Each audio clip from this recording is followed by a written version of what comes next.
Uh, Welcome here, guys, as we join our first entire session of the game of Unity. Long in waiting here. Everybody's been psyched for this, but with that being said, we will begin our story. Actually, this is going to screw with me just a tad. As we begin, Didn't you say you were going to take 5 minutes? Yeah, I know. I'm just trying to. I know. I know what I'm running with. I just have to think of how to get this started immediately. Okay.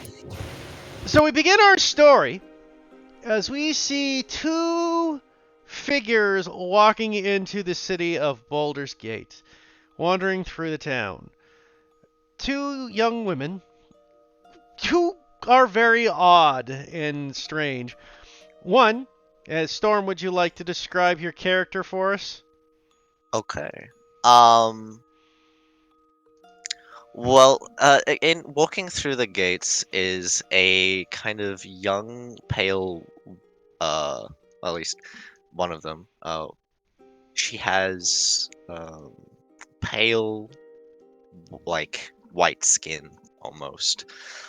Wearing a kind of torn black witch's hat with purplish red feathers like on one side. Her raven black hair with kind of purplish indigo highlights kind of flowing behind her. She's wearing this very kind of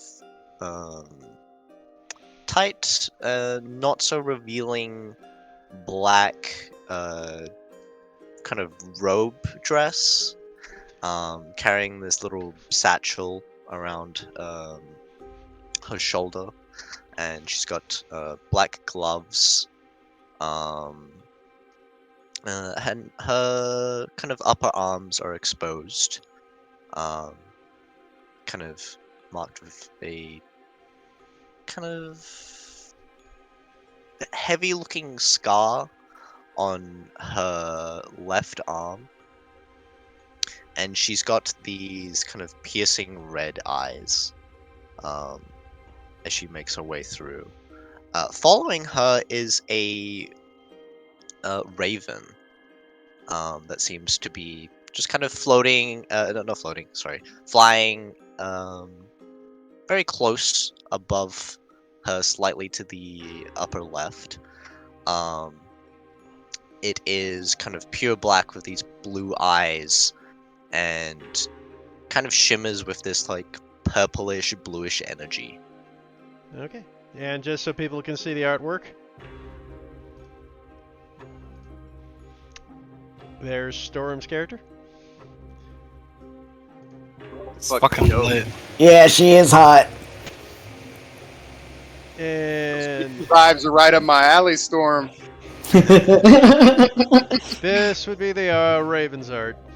A witch after my own heart. It's cool. Is the Raven Ooh. spectral or is it more physical? More physical. Got it. Okay, and I guess since Crystal's not here, I'll do my best to describe their character. Wandering behind this witchy woman. You see what looks to be another young woman with kind of a purpley blue hair. Her eyes shut tight, but very slender build. She seems to be wearing very light or dark purples and blue clothing with a kind of an open shoulder arc. She has gold bands in her hair and what looks to be kind of a appears to be what seems to be a half hood over her head with almost like a tiara crown like symbol of gold wrapped around her. Images of stars and gems seems to be sparkling in her hair as she just seems to, without saying a word, walk right behind the witch woman in front of her. I'll show a quick artwork of that.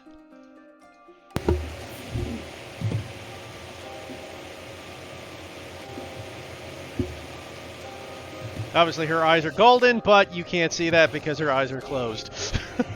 I can't see an image at all. There we go. Ah, so cute! Genshin Impact up here. Anyways, Literally.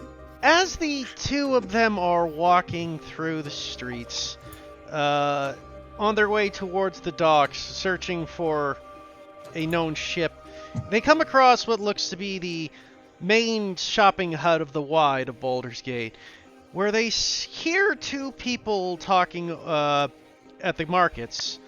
One of them goes, well, I don't know there, sir. You say you're looking for a ship to Unity? Well, I suppose you could check. I heard there's one by the docks. You could be looking there. And as he see this grizzled old kind of gray-bearded man with a big fat tummy, as he looks over and you see another person they are talking to, as Zaku, would you like to describe your character, please? Oh, wow! So in front of this grizzly market person with the belly is a very slender figure. Man or woman, you really can't tell. Does it matter? Probably not. Has silver hair and slit dark eyes, wearing a half cloak of sorts with a pattern that looks very much like a bird's feathers. Tied to the rest is a somewhat bare chest with crisscrosses around the front.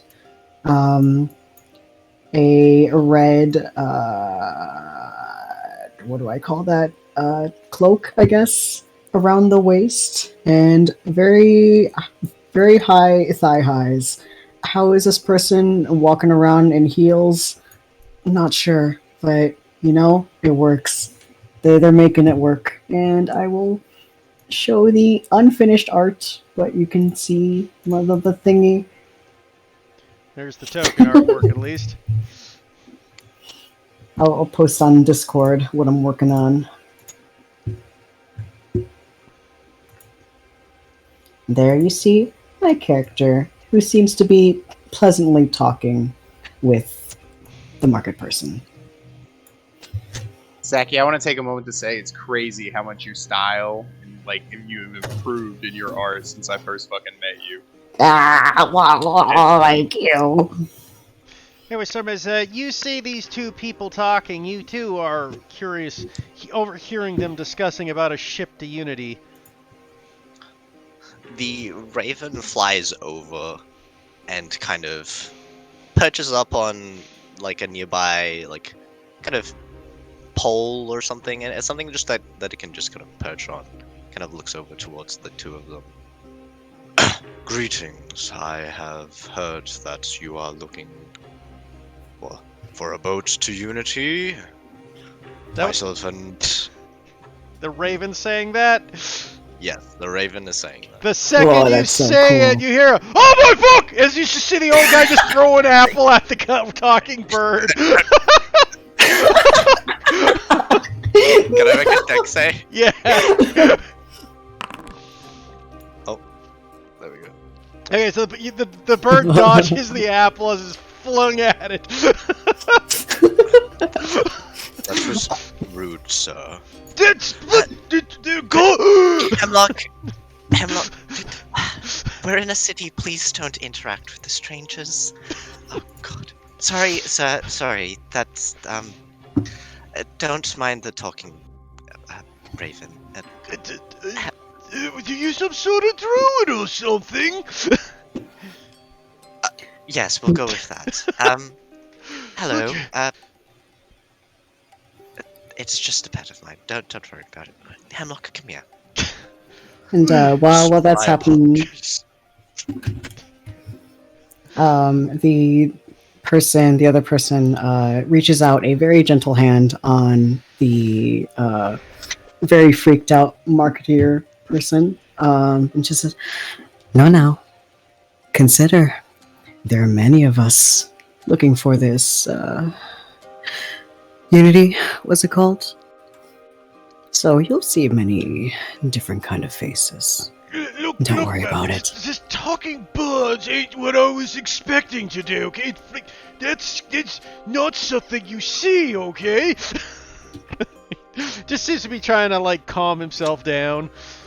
But as he starts doing that, you all of a sudden see another person suddenly appear out from behind what looks to be a fruit stand.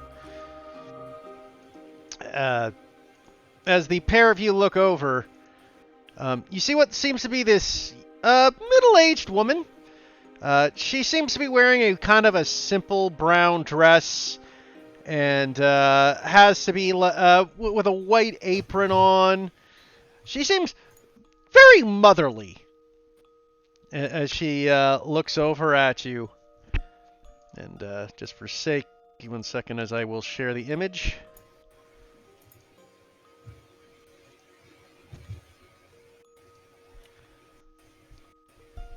Whose character is this? Oh. Mine. I love her. You. You see this woman go, "Oh, I heard you're looking for a ship to Unity." We are. As am Are I. you offering? Well, it just so happens that me and my husband be running a boat down that way. Lovely. Do you mind a couple of tagalongs? Well, we always got room. We're looking for anyone who wishes to come to the boat with us. My name's Sally. Nice to meet you, Sally. My name's Gwendolyn, and this is Juniper. Nice to... Your friend seems to be sleeping. Yes, just don't mind her. She tends to do that. I just imagine at this point, though, just because Crystal's not here, you just see, like, the little snot bubble that, like, the kid digs get. The anime sleeping snot bubble.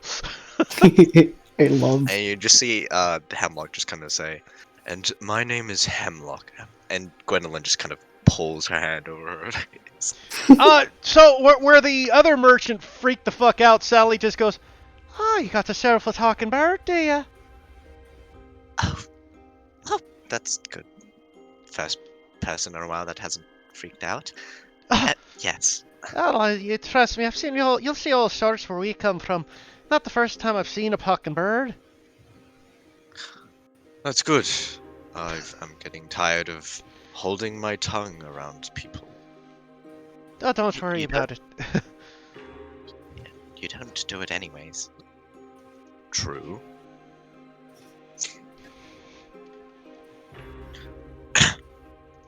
Well, all things considered, you are quite a magnificent bird. Not the strangest thing I've seen. Thank you. I appreciate the compliment. You are quite magnificent looking yourself. Oh. Thank you. Now, Miss Sally, pardon me. My name is Micah. Will you be needing any fare for taking us all aboard? Assuming you would allow me to come with you, of course. Oh, of course, sir. Micah, was it? Yeah, we're always more than happy to take people on. We're actually just about to head back to Unity. We did some deliveries and such, so as long as you're willing to help out on the boat, you're more than welcome to join us. Yeah, we can do that. I know she looks like she's asleep, but she's able to help around a bit sometimes. Just I'll try to make sure that she doesn't fall off. Well, that sounds great. Well, if you're all interested in coming with me, you could even help me right now. Alright, so what can we help with? Oh, you just come here. And she comes behind a thing and just hands you each a massive bag of groceries. I was just getting supplies for the ship. You can help me haul them back. Do we need to make checks for that? For How heavy shits are and these giggles, bags? yeah, just roll me strength checks. Oh my god. Okay. 8 strength, let's Okay, go. so 9 strength, Hey, let's let's go! Does anybody actually have a strength above 10? Other than me? Oh no! Yeah, just genuine question. Am I the only strong person here? That's a good Probably. question. Brightburn's Oh, got God. 14 strength. Ah, yes, Chum, you're right here with me. Ergo doesn't have negative strength. Okay, He has Mika, a you're 10. fine. You just had to roll above a 5. They're So groceries, they- but you're kind of like you've got the thing when you get that big bag of groceries, but you can't quite get your arms around it. That's what you basically handed you. Oh, wonderful. No, Like, for I a was moment, picturing it- Mike as like. Mhm.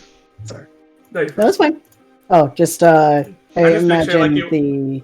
Oh my fucking god. Andy, Okay, yeah. go. No, Zakugo. I'm gonna kill you. Go. I was just saying. I'm just picturing just like all these characters. They're just picking up, like when you have like a shit ton of groceries in the car, but you want to make it in one trip. You just pick up all the groceries at once. That's what I'm kind of just picturing all these characters are doing. Yeah, pretty much. That's me usually. All right, Zaku, go. Thank you. Yeah, I just imagine as soon as they're given the bag, just the miscalculation of how much weight there is, and just for a moment, the bag does a little dip, but yeah, it balances back up. Just out of surprise. Oh, They're fine. Thanks a lot. You two, it'll help me a lot. And you guys watch her as she like goes back there, and she picks up what looks to be like 100-pound backpack. You know, like those fucking army camp Yeah. bags that are like as big as a person. She just slaps it onto her back. Seems like she's used to this. Yeah. Oh, I'm sorry. I always have to get a bunch of groceries when we go out on the voyage. My boy, he has quite a big appetite. That's quite fair. You see Hamlet kind of fly over. Is there a smaller bag that I can perhaps assist with? Well, let's see what I got. You mind carrying this coconut?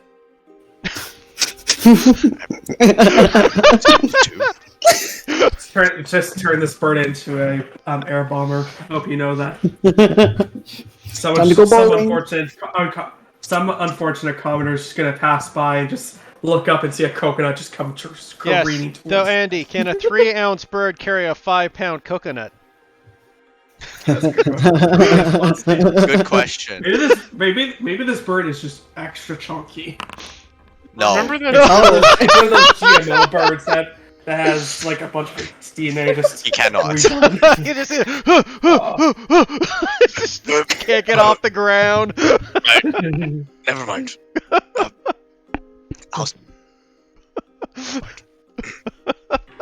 God.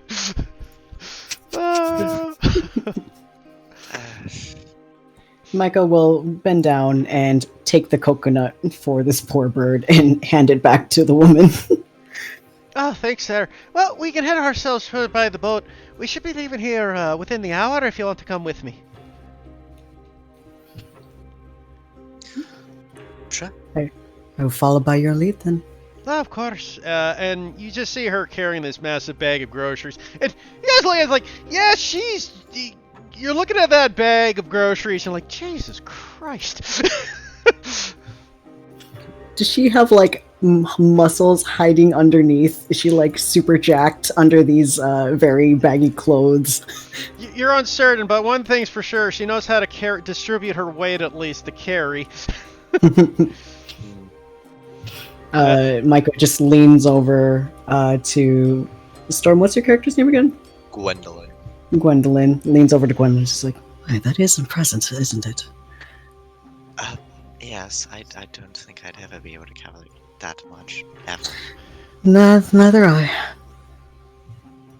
Well, Honestly, after I you. probably... Actually, no, I could probably use magic. I probably shouldn't draw too much attention to myself, though. Tends to be that it happens anyways, but Well, of course, That's you're so his- lovely. thank you. You're quite lovely yourself. Oh, thank you. Well, now, shall we be off to this boat? Indeed, we shall.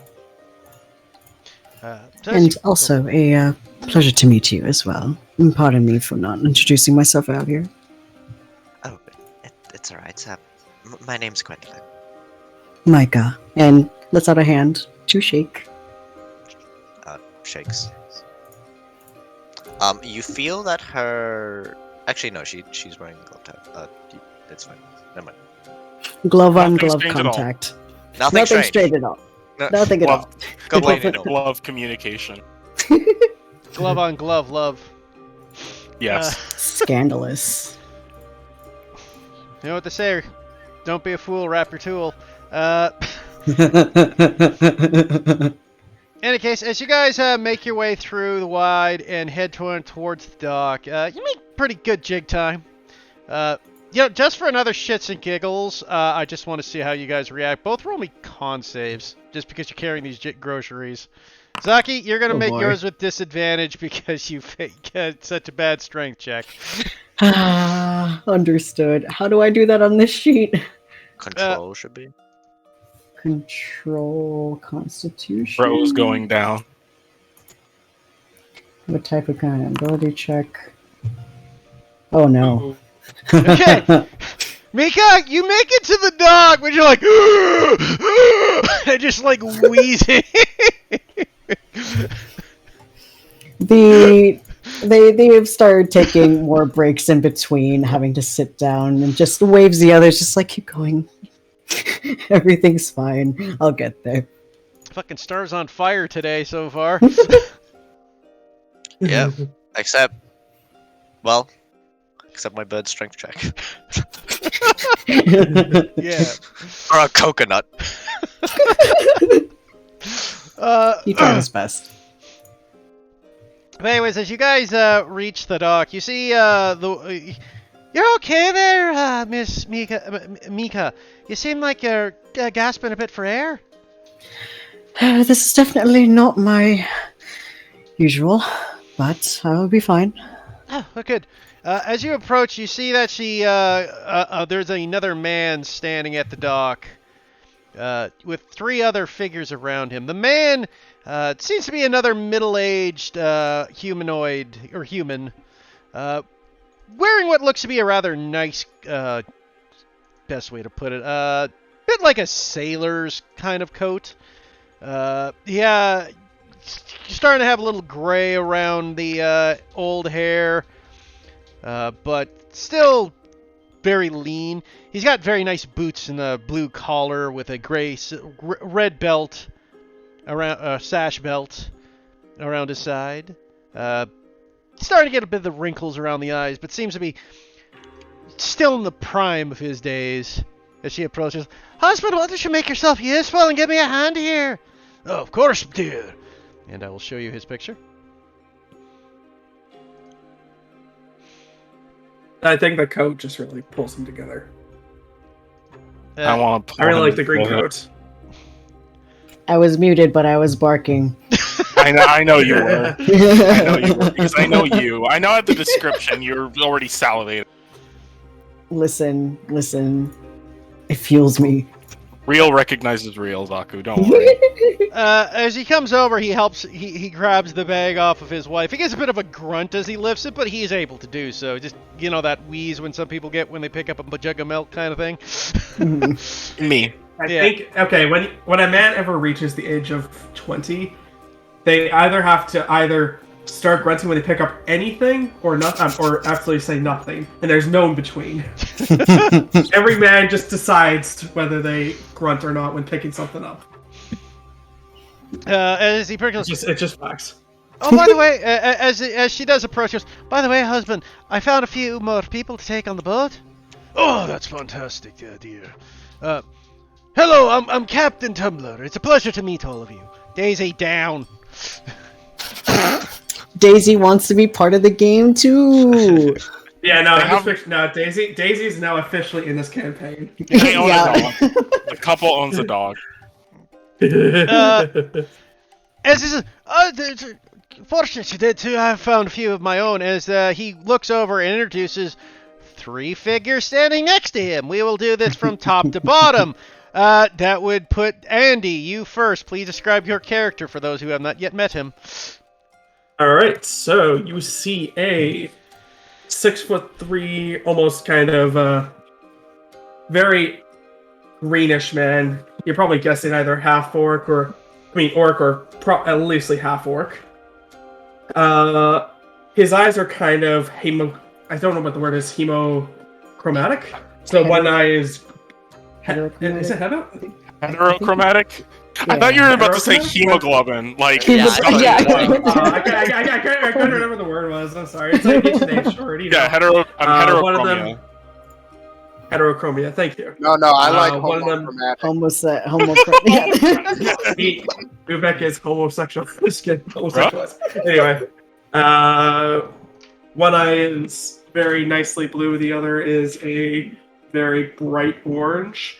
Judging by that, it's probably safe to say he's half orc at the very least. On his ear, there is a couple of piercings along each ear, probably orcish tradition. The sides of his head are shaved down to a buzz cut, but the middle still remains, tied nicely into a ponytail. On his armor, he has a set of real. It kind of looks like from when you guys travel inside town, you've seen a lot of guards travel around. It's very worn military grade armor, and it looks like this one is either he bought it or it's his really old uniform that he used to wear, and it looks to be city guard quality, so not even like.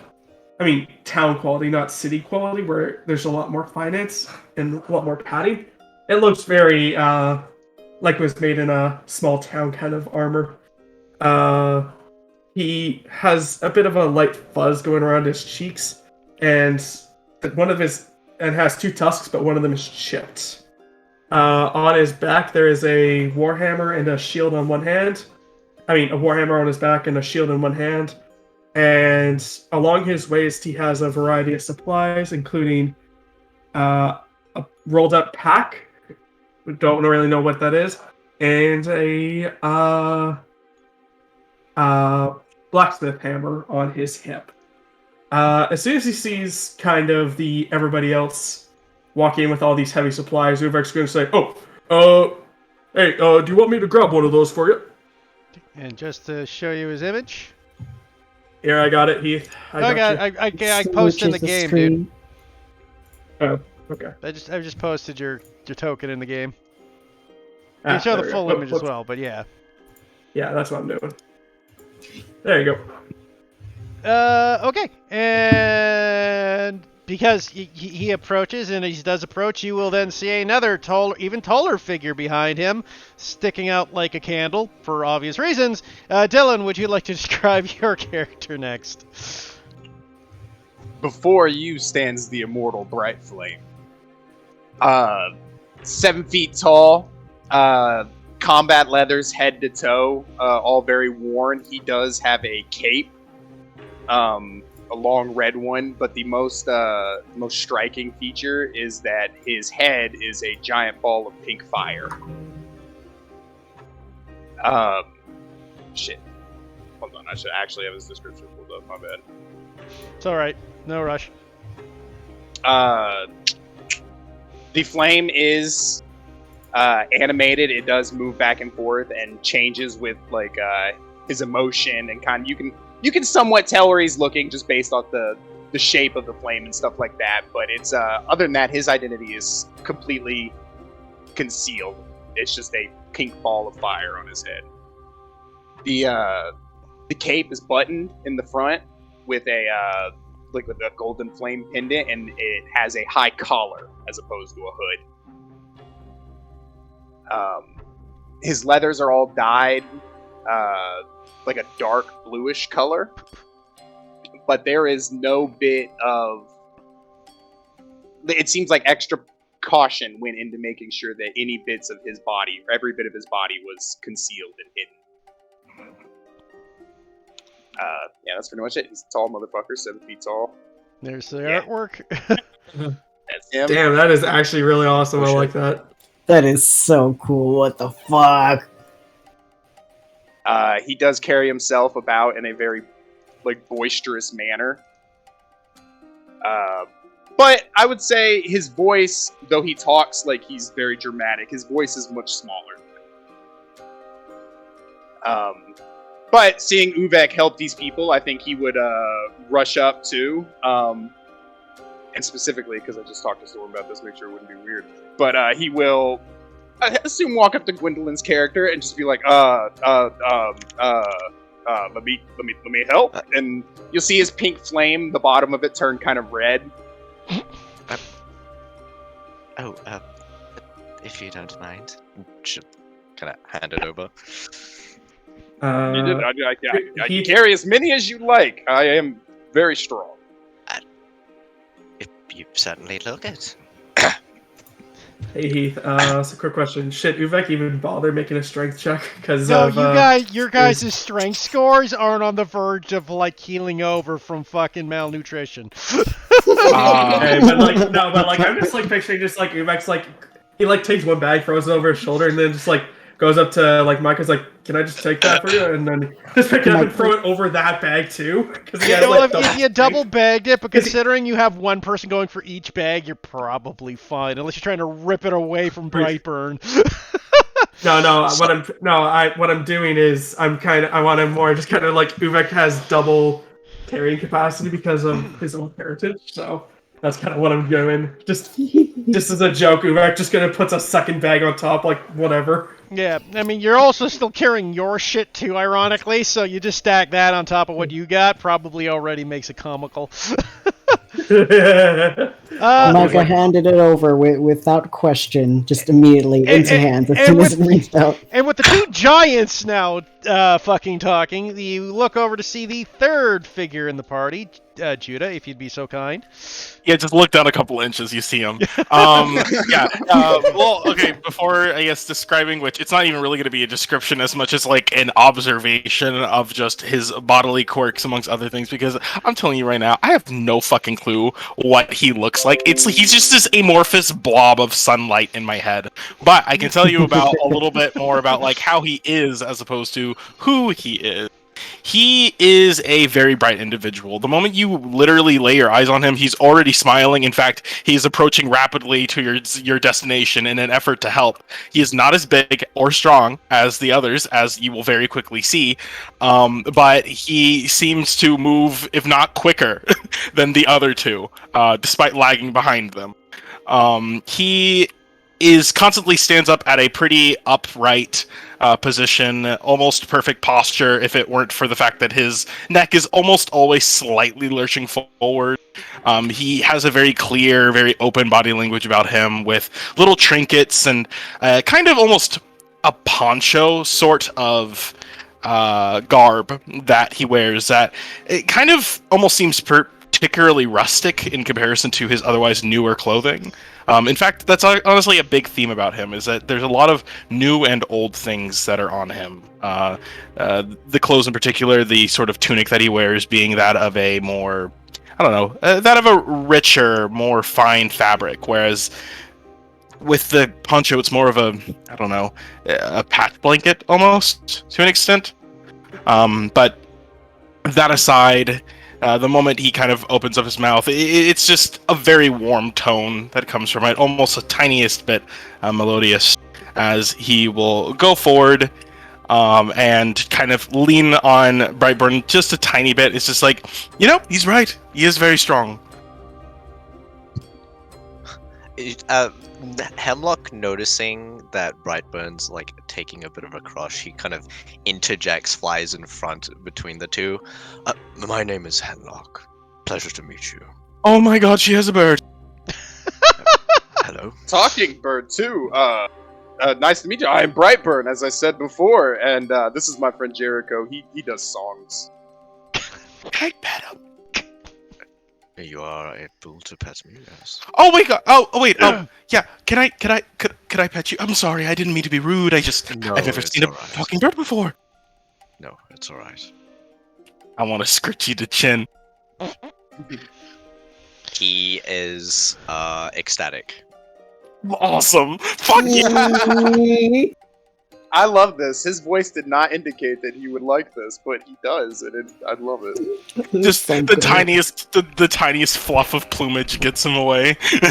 Yeah, he like puffs out and just kind of like wriggles around. Jericho looks like he's so happy he could cry. One quick point of order as you guys are together. What is your passive perception, Gwendolyn and Mika? Micah. 16. Where do I find it on this sheet? Yeah, go ahead and just tell everybody where to find it on the sheet real quick. Passive- even though- Passive perception. Remember, it's a pretty easy thing to do in your own head. It's literally just It's 10 you plus know, what your perception is. yeah. Oh, okay.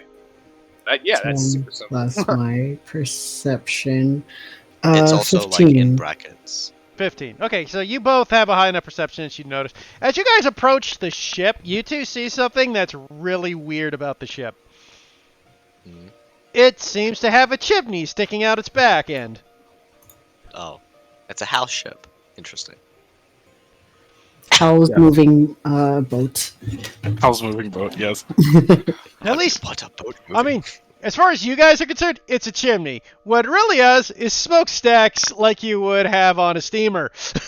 For Okay. players, that's what it is, but you guys would only have a reference of, that looks like a weird chimney on the ship. That is weird.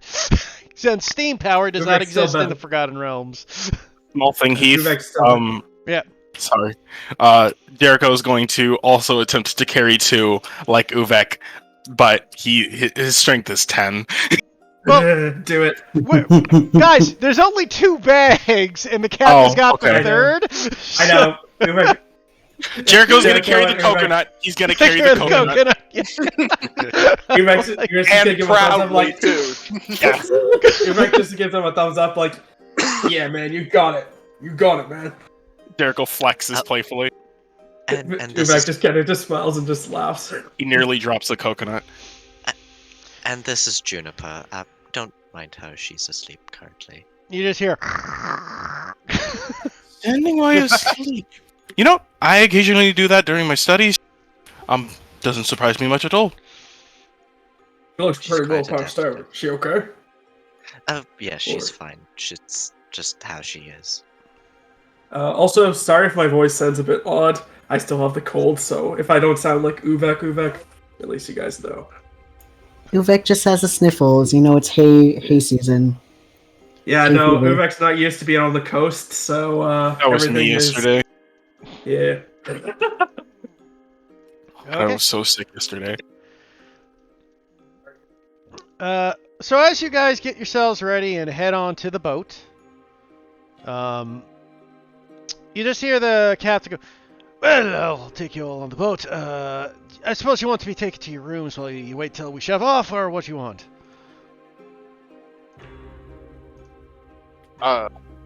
Well, maybe Yeah, we our can rooms- get this I- into wherever this is going first and points at the groceries. Oh, We have rooms? well, Oh, this place isn't I being better. shouldn't say rooms. Unfortunately, the actual rooms have been already taken by the passengers. But you'll be happy to sleep in the hall, Yes! where we have comfortable cots and beds for you. Is there a crow's nest? Yeah, it's a crow's nest. It's still got sails on it. Okay, cool. Yeah, you do see sails on the boat, but you also see weird smoking chimneys. So you know. Also, don't mind the boy. Donnie is. If you see Donnie around, don't be too worried about him. He's just working in the engine room at the moment. Okay. Good sir, if I may ask, what sort of boat is this? I don't know what you mean by that, there, Miss Patterson. Well, judging by the boats that I have seen around here, this one seems to be running on different fuel. To be fair, Zachy, your character probably would have a reference to determine that. Dang. Wait, Because, considering where the city is, where they came from. although you know how boats work, but you do see Mhm. that it has sails. Like, it's not a sailless boat. Like, so, just Yeah, for I mean, reference. I guess like noting the chimney. Yeah, you like, notice the chimney, not- but that That's normal. you don't know what that would indicate. You would have no idea what that would indicate. As far as you can tell, it still has natural sails, so Okay. you don't know what the chimney's about. For all you know, they just have a very Could be intense cooking. kitchen. Yeah. Yeah. When they said Donnie working the engine, did he say engine? He said engine. That's a hint. Mhm. Yes, that would Yeah, be a hint. yeah, yeah. I Uvek didn't just even kind of looks at him and register. just says, Uvek just kind of leans over to Brightburn and just says, "Did they have siege engines in this boat? I wonder if they're planning for invasion." What does engine mean? Well, siege engine is basically something that helps you get over a wall or break a wall down for invading a city. Had to help maintain a couple of them when soldiers came by. Bryburn's gonna stand up straight and kind of whisper to you. So we're on a warship. So it would seem. You know what? I completely forgot. My name is Jericho. This is Brightburn. That is Uvek. Hello. I don't believe we got your names. Sorry, I just got so focused on the bird. All right. My name's Gwendolyn Sorrow, and my name is Hemlock. And That noise emits from Jericho. and that's Juniper. Point to the Oh. finger. Micah, a pleasure. Oh my gosh, I almost didn't even notice you. Hi. Hello. And he will do his rounds, giving two-handed handshakes, enthusiastically greeting the two of his new friends. I mean acquaintances. Well, if you're all ready, I'll take you down to the decks where you guys can unload your gear. The missus will take you to the kitchen to unload those groceries, and then we can be on our way as soon as the rest of the passengers aboard. Alright, no worries. Go to Before we separate, because I'm assuming we're going to the kitchen with the missus, Brightburn will turn to Jericho and be careful. Like in a very serious tone, because he now believes this is a warship. Oh, don't worry, I'm not going to drop this coconut. I love how these three dumbasses are just like carrying all this strips of food supply. Nothing can go wrong. Did you hear? Sorry. Sorry, you first. Did you hear him, Brightburn? We hear what? I'm sorry. He said, don't worry, I'm not going to drop the coconut. No. I have the utmost faith that you will not drop that, friend. Or no, sorry, Brightburn has the utmost faith you will not drop that. Believe the ship may be more dangerous than we first presumed. Jericho stomps on it. It does have decently secure flooring, though. Are you confused? No. Oh, is the flooring undone? I can help fix that if need be. See? Nothing to worry about. All right. I'm trying so hard not to give him a fucking Irish accent. Fuck! I know, sorry. That's not what I'm going for at all. I know. Almost clipped there, Judah. It's almost there every time. It didn't help that I gave the captain and his wife a slight Irish accent. Yeah, that's it. Absorbed it. It's affecting me by osmosis. Fuck. I'm also doing an accent that I didn't mean to. I'm slipping. I am contagious. I am like a disease upon you. See, I'm trying to keep Uvek's Forrest Gump impression going, but I can't because of the sickness. I'm just. The characters are inevitably going to change over time. It's fine. Yeah, like guys, we're not professional voice actors. Nikki's not here. We're all okay. He's not here to judge us. Yes. Yes. So, anyways, as you guys get up on the ship, you quickly drop off the food in the kitchen. Sally thanks you very much, and you guys head down towards the bottom of the ship, where you guys are with a bunch of barrels, sacks of grains. You see cots, you see straw beds, you see a large door to your north, and to the south of you, you see an enormous motherfucking bed. Dibs. Oh, nice. It's Oh. for Donnie, probably.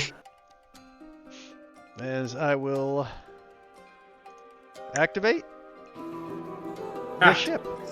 Activate the bed.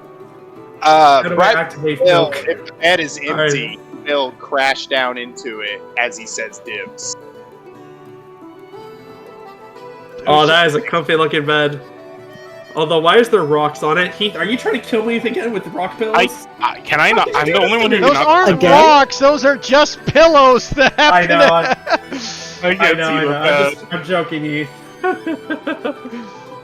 I just like to picture he just intentionally put rocks there, and he says, "Ha! Surprise, Andrew! It's actually rocks, not pillow." Prepare to roll death saves. Don't worry, Andy. As I said, you will meet the rock people, and you will die horribly. Excellent. Looking forward to it. Plus, do you remember what kind of ship this is?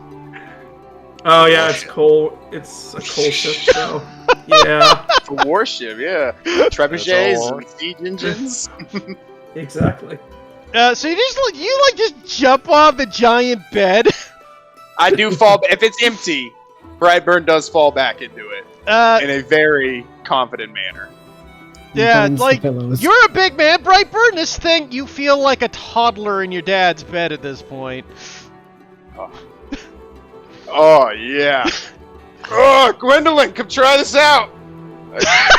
I'm good. I don't think that bed's for you. I mean, who else would it be for? Someone that fits that size of bed. Yeah, it could be for like a particularly large guest. I'll hop out of the bed, in a very embarrassed fashion, and then move over to another bed and just point at it and go, dibs. I love this guy. I love Brightburn. I love him. So you guys feel free to continue interacting. The ship will be under the way, but I don't want to disturb your guys' chances to get to know each other before I introduce a bunch of other people upon you. Cool. Where are you from?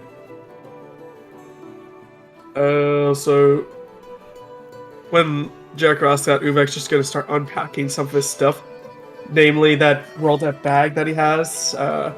He's just gonna open it up and just inside it just contains a bunch of knives and cutting utensils. It just counts them. Okay, I got all of them. Good. And he's like, what? Oh, what'd you say? Oh, I was just asking our new friends. Oh, okay. No worries. We've come from the east. Traveled along the road. All three of you, or? No, just myself and Juniper. Oh, okay. So I guess you're some sort of tag-along then, and kind of points in the direction of Micah. Micah, who is very gracefully setting down their pack, super minimal, and just crosses their legs, sitting on the cot. Oh, yes, tag along. Have you ever heard of Waterdeep? Up north. That I Brightburn do. will pipe up, hey, I'm up, and then he will stop talking, and then never mind. No, continue. No, I was mistaken. Just go ahead. Uvek just nods, says, yeah, lived a bit south of Waterdeep, lives in Daggerford. A little farming village. I'd make trips a couple of times up there to get some supplies for and ingots and stuff. I mean, other than the fact that I lived there. You lived in Waterdeep? Mhm. Oh, I didn't know. So what did you two do while you were there? Oh, me? Yeah. Well, both of you. Well, a friend first, and kind of gestures towards Micah again.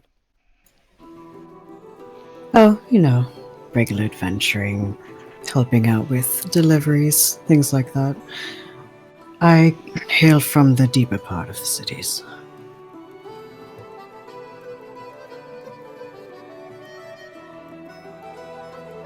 Uvek just rolling an intelligence checks this, and Uvek's just that's gonna completely fly over Uvek's head. I'm What a good suffering so hard. So joining the... Oh, sorry, go ahead. No, I was just gonna complain about my wisdom IRL being way fucking higher than Jericho's. I'm just like, wow, that was kind of a misleading answer. You should say something about that. And Jericho he has bees in his head. Like that's it. His head is full of bees. Yep. Now, Uvek does know that he said something different, but he doesn't have the intelligence to figure out what he did. They have the opposite problem. So while y'all are talking about that, Brightburn stands up and he's like, "So, show of hands, how many of you have heard of me before?" And he'll do like a little muscle pose. Uvek just gonna raise his hand. Jericho raises his hand enthusiastically. Before this day, you've heard my name, or you've heard the name Brightburn. Jericho sorry. slowly lowers his hand. What is Uvek? I mean, to be Nobody- fair, you guys heard his name yesterday. Yeah. I mean, you say you're from Waterdeep. Brightburn has many accomplishments there in Waterdeep. Never the name uttered before you. Does Well, Micah I did- actually know? Mika, actually, Micah. or Micah. Sorry, I always say Mika. I don't know why it's Micah. Yeah, Still yeah. got there. You just need to be trained. It's fine. I mean, it's like Mikhail and Michael. Yeah. Yeah, Micah. You actually kind of have heard of Brightburn, Oh shit! given your backstory. Hmm. He's a bit of a legendary hero. Do-gooder, Ooh. does about Yeah. stuff, beats people up, kind of thing. Your family's mentioned him to you before. Hmm. Okay. Micah slowly raises their hand. Fuck yeah! You're quite a hero back home. I look over at Gwendolyn. Try my best. Has Jericho heard of him? Yeah, roll me a history check in your case, Jericho. I'm good at those. I'm gonna regret saying that.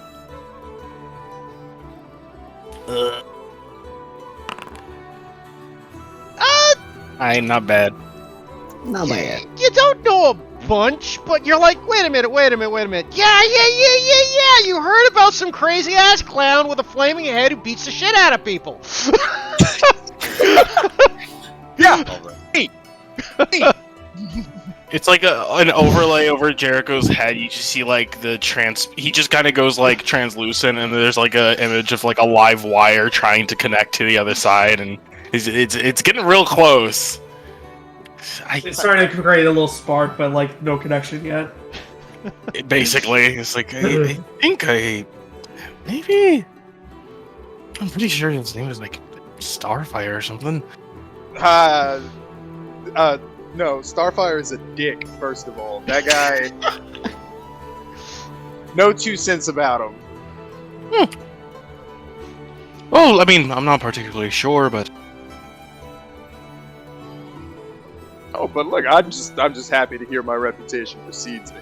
Jericho half raises his hand anyway. You should regale us well. of your biz. I've not really been to many cities, so I wouldn't know.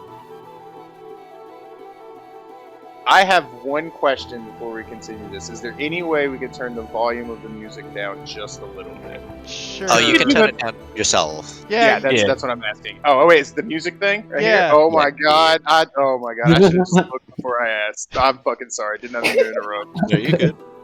Oh, I realized mine was muted. Whoops. Yeah, you can adjust your music yourself on this program. Uvek's just gonna look to Gwen and just says, "So I don't really see many people. I've seen a few people travel. Usually, people with those kind of hats are kind of more spellcastery types, right? Not to make Yes. assumptions, but kind of look like one of them." I don't really excel in, well, close-up combat, so I tend to prefer my distance. Oh no, I was just curious if you were a magistrate or a mage or one of those. Yes, I guess you could call me that, a mage of Ooh, sorts. nice. But I mean, don't you have a magic bird with you? I do. Back to the Irish. This Not- Jericho O'Reilly. His full name is Jericho O'Reilly. At this point, I'm just gonna make it the official. I've simply given up being Scottish. I mean, Scottish and Irish are pretty close together, but so. I mean, different yeah, pictures. it's really they're very similar. They're both Uh, Celtic or Gaelic. I'm gonna Celtic myself. Hey. I am in magical boat of sorts, yes. Oh, you got a magic bird. All we got is chickens back home. That's awesome. Do you hail from the Fae, Hemlock?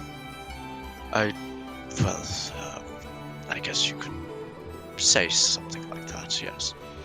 That's quite interesting. I got my roots in the Fae.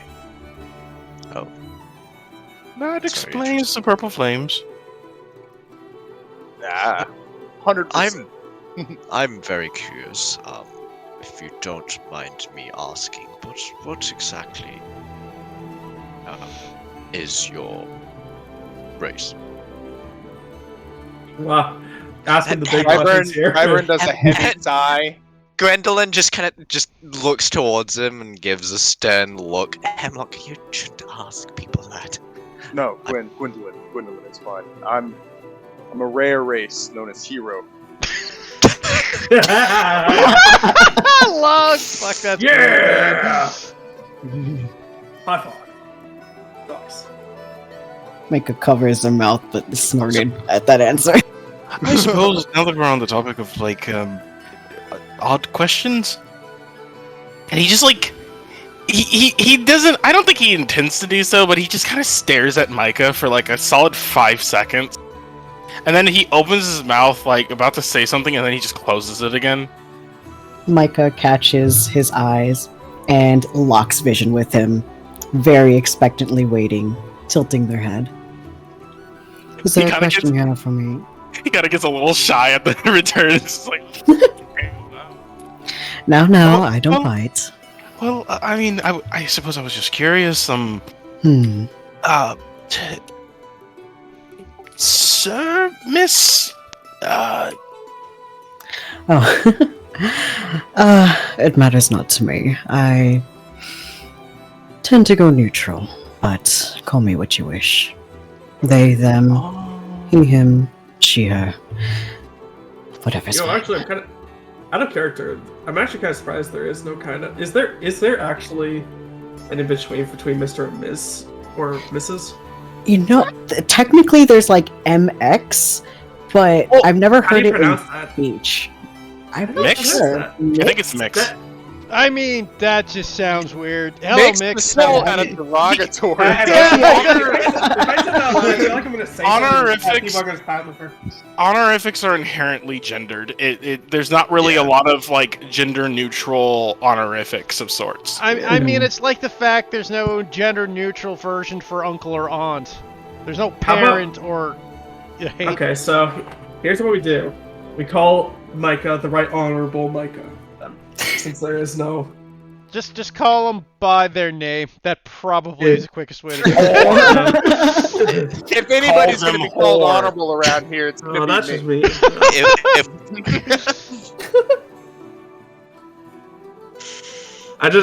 I actually just don't know. I just genuinely did not know that. So Oh, it's Sorry. okay. I'm still trying to figure that out too. But yeah, in writing, normally it's MX, but as far as speaking, I don't think I figured it was MX because in writing class we learned that if you do not know, like say if we had an Alex Kirshner or something like that, and you don't know if it's a male or a Female. male or female, you just do MX. And that, Yeah, but Hold MX on. isn't pronounceable by the English language, cause... yeah, no, in writing I mean. I know in It was writing, but for yeah, writing but that actually doesn't have a transferable sound to it. So Yeah, fair enough. It's almost like Okay. an X is invariable. yeah. Just Well, M- anyways, back to the dash- game. Honestly, this is a win for Micah. Just confusion doesn't matter. As long as I'm hot, that's all that matters. Based. Yeah, Jericho just kind of like shrugs, pleasantly pleased at the answer. It's like, oh, okay, I'm supposed to be confused. So you said that yesterday we all met up. So what time is it? in the hall, Keith? Oh, you mean the ship? It's the morning, so you're looking around 10 a.m.-ish. Okay. Uvek's kind of debating whether he wants to make breakfast or not, so he's like, Well, in He's your kind of case, a- you would have ate at the hotel before you left, or the inn before you left. fair enough. Maple Okay. syrup. The Canadian Just maple way. syrup and that's it. For breakfast. Just gotta get that sugar in me, man. Dude, I Sugar is all I literally need had a to roommate that drank the shit straight, so... Oh my Oh, god. that Oh is my God. nasty. I'm sorry, that just grosses Heath, me out. that's racist. You can't say that about Canadians, dude. Well, he's French-Canadian, so it's okay. Okay, that's fine then. The French always deserve to be dunked on. It is a It is a simple right. Heath, it's either French Canadian or Albertans you can make fun of, and that's it. Agreed. You don't So, even know to what that break- means. The campaign, guys. Yeah, back to the game, guys, yeah. Sorry, I'm sorry. To break up the awkward, like, in-between conversations that's going on between everybody, Brightburn will step into the middle of the room, and he goes, now I think the question that's kind of burning at the back of everybody's mind. Sorry, I see what you did there. Me, the Why, player. why is everybody headed to Unity? And I don't feel like necessary to share. I mean, it's just a bunch of strangers in the hull of a ship stowing away, basically. Figure they might be interesting reasons. I will start. I would like to keep my reason private. And then he'll turn to Micah and ask what they want, or why they're going to Unity.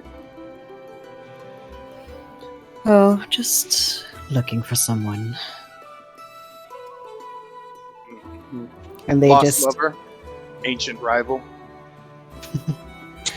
a loved one, yes. Oh my but God. no. My mentor. I've heard that he came up over here, and I would simply like to meet up with him.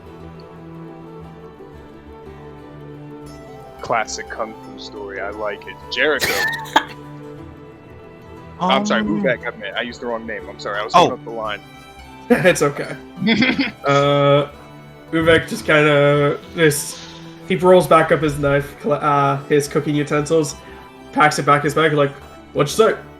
So I wasn't paying attention. Unity. Why are you headed there? Well, see, Uvek kind of just like shuffles around. Oh, where is it? Ah, there it is. Uvek just brings out his warhammer, kind of flips it over, like on the tip of the warhammer, you can see like it's like this nice irony steel warhead, but on the front of it, like this little front, like where it would make contact, you see like the metal is a slightly different tinge. It almost kind of looks like it was melted on top of the hammer itself. So, like it was basically crafted back together. Like it was two different metals being melted together. Well, apparently, I heard that I found this little piece right here. Apparently, it's metal from Unity, and I gotta get it. Apparently, there's some metals there in Unity that I can find to basically fix up this hammer. For reasons. I'm just going there to get this warhammer fixed up. Artist's tale. I like it. Jericho. Well, you know. You said stories, right? Before, is that the only reason you're headed to Unity? Well, how do I put it? I mean, I suppose you could say that my goal overall is just doing as bards do. Spreading love, music, stories. Trying to make, I guess, a bit more of a name for myself, but other than that, not sure. How come I have a sneaking suspicion that you're the type of mod that's... no, I'm not gonna make that joke. What? Just chuckles. Nothing. Don't worry about He just shrugs. it. Yeah, just, trying to spread some light. This world especially can absolutely use it, and even though Unity overall is a bit nicer towards people of all sorts, especially some of our kind around here, and in particular, kind of gestures towards Uvek. you know, it's a bit of a nicer place, and I would like to share as much as I can. It's no Well, I'll goal in keep- itself. Quite excited to hear the stories you write about my adventures in Unity. I'll be writing all sorts, but you can expect a page or two of yours. I expect more than 2. 4. That's a start. It's a good start. Gwendolyn, our new companion, and is your friend okay? God. She'll come to when she's ready. Well, I myself, me and Hemlock, we're looking for answers. We left our mentor back at her grove, so there was a lead that led me towards Unity Island, so hopefully there's some things about my past that I hope that will be revealed there to me. Well, ask your question to me. Maybe I know the answer. I think I'll hold on to it. Alright, then keep your secrets. Hemlock, why do you go to Unity? I go wherever Lady Gwendolyn goes. She is looking towards the lead in Unity, and thus I am following alongside. Fair enough. A mystery noir. So, it's oh, sorry. Yeah, just Micah looks over to Hemlock and tilts their head again. Just out of curiosity, are you Gwendolyn's familiar? I am indeed. Magic is this? What was that, sorry? What sort of magic? Are you referring to my conjuration? Because that is exactly what that is. Oh, just Or are that. you referring to the fact that I can speak? Both. Just out of curiosity. I'm not one for magic. The nature of me being able to talk is a bit more of an unexplained one. I honestly don't know how it came to be myself. I just was there attending to Gwendolyn when I first met her, and I could speak. And that is my only recollection of events before. Anything before that, I'm not too aware of. New to So my memory existence. is difficult.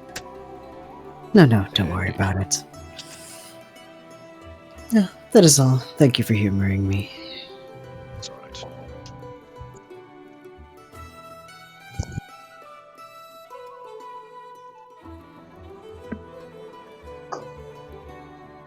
Okay. Anyways, so as you guys are talking, you do slightly hear what sounds to be footstep descending from the stairs. And you look over as you see someone wandering down the ladder. As you see what looks to be a small female goblin approach. Well, is this the frickin' place where I'm supposed to be on my boat? Who the Jericho, heck are like, you people? Falls backwards from his the barrel that he was sitting on. I assume goblins have a reputation in this world, right? Yeah, this is stereotypical D&D. Okay, I didn't want to just start being racist for no reason. Can you blow up the image? I was just about to. I was going to describe it first, but yeah. But you do see a small goblin girl. She seems to apparently have like black hair with like a pink strip down her eyes. She seems to be wearing a black kind of dress with a slight pink lay. Has a couple of daggers on her. She has what also seems to be piercings in her ears, kind of similar to Uvek in a way. As Tiny orc goblin girl. I mean, tiny orc. that's what you see. I love her. She's adorable. I love her too. She looks over, she's like, Oh. Oh, there. Oh, she's so Oh. cute. God, I knew I should have asked for my own room. Yo, well, I mean, to be fair, we all kind of got locked into this room as well, so you're not the There only one goes. that should have asked. Hiding behind the barrel. She looks over and sees Jericho hiding. Looks over at Uvek. Well, glad to see I'm not the only green skin here. Yeah, same here. Uvek just kind of walks forward and takes a knee and just says, "Oh, nice to meet you, Uvek." She kind of glares at you. Like he's like I awkward like to talk with he's a, short people. I know, I know. but it's she just it's the fact How she to took talk to a short knee. Yeah. It's like that's how you talk to a child. So I know. You should have simply grabbed her and picked her up. That is how you talk to Okay. short people. Next time. Yeah, next you know what? time. That's how Brightburn will introduce himself. Hello, and then pick her up. I am Brightburn, the immortal flame. Pleasure to meet you. Are you hello, lost? Brightburn. You just feel all of a sudden you feel a prick under your chin. You have about 2 seconds to put me down before I put this through your fucking skull. Drop.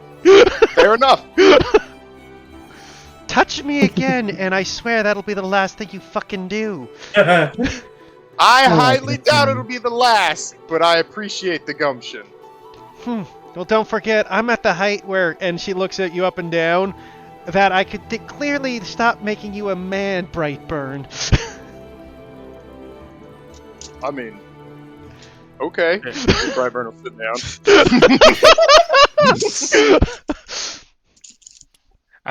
As the threats against Brightburn stop, Jericho stops glaring from over the barrel and goes back to hiding. Well, it looks like I'm going to be stuck in a boat with all of you people. Name's Lydia. Nice name for such a bitter person. Well, I mean, you did kind of just pick her up without her consent, man. That's not cool. Well, I mean, okay. It's okay. It's. It- It was I mean- warmly intended. Apologies for the rough beginning. I Look, mean, I'm when I not was here a to kid, make it happened to me. friends. I'm just here to get the hell out of this crappy country and hopefully find a better place. What's wrong with the country? She looks over at you, Uvek. Well, you're clearly a half-orc, aren't you?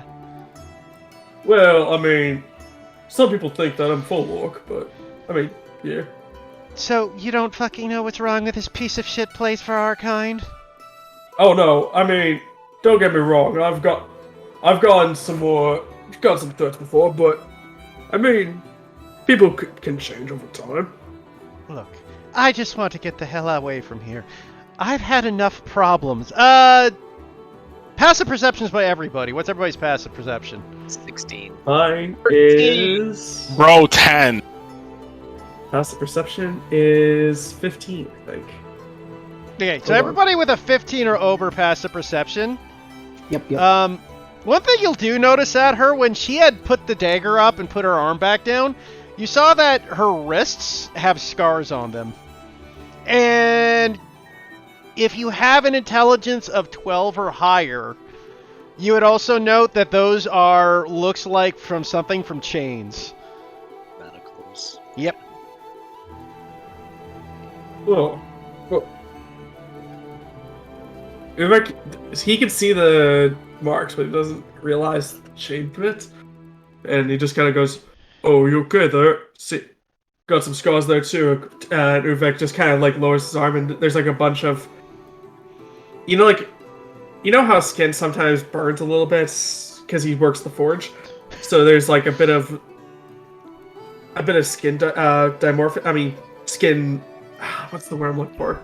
I don't want to say like Freddy Krueger skin because it's not that bad. It's but like scarred over. it has- skin. it has some scar. It has some scarring on it. Yeah, you're right there. Hope you did. You crossman too, or? She looks over. She was so she kind of subconsciously put her clothes down to cover up her wrists. You don't worry about that. Sorry, just want to make sure that if you needed some healing or something. No, I don't need healing. She kind of glares at you.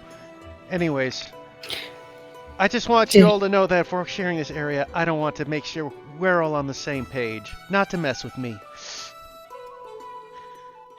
Sorry, Mickey, you were going to say something?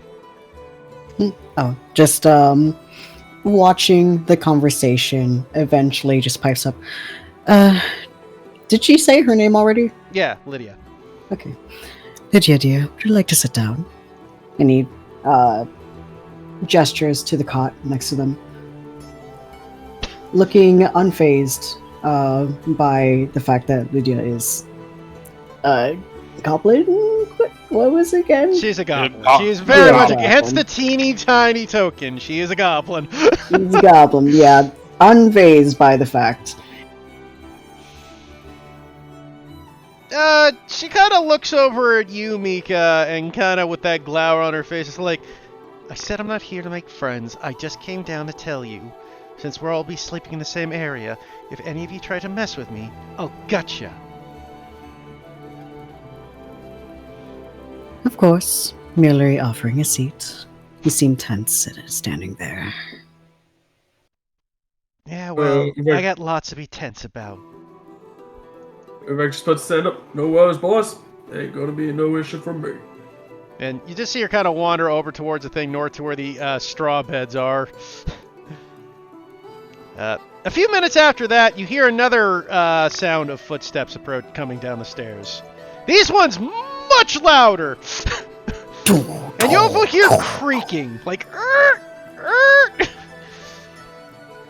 as you see that at a quick glance, what looks to be these very long legs, Sexy. in kind of like black leather, and then you see what looks to be a blue tone skinned hand wrapped in like bandage, not like in the sense of wounds, but more, boxer style. And finally, you see what looks to be this giant woman standing over 7 feet tall. She's probably as tall or taller as Brightburn.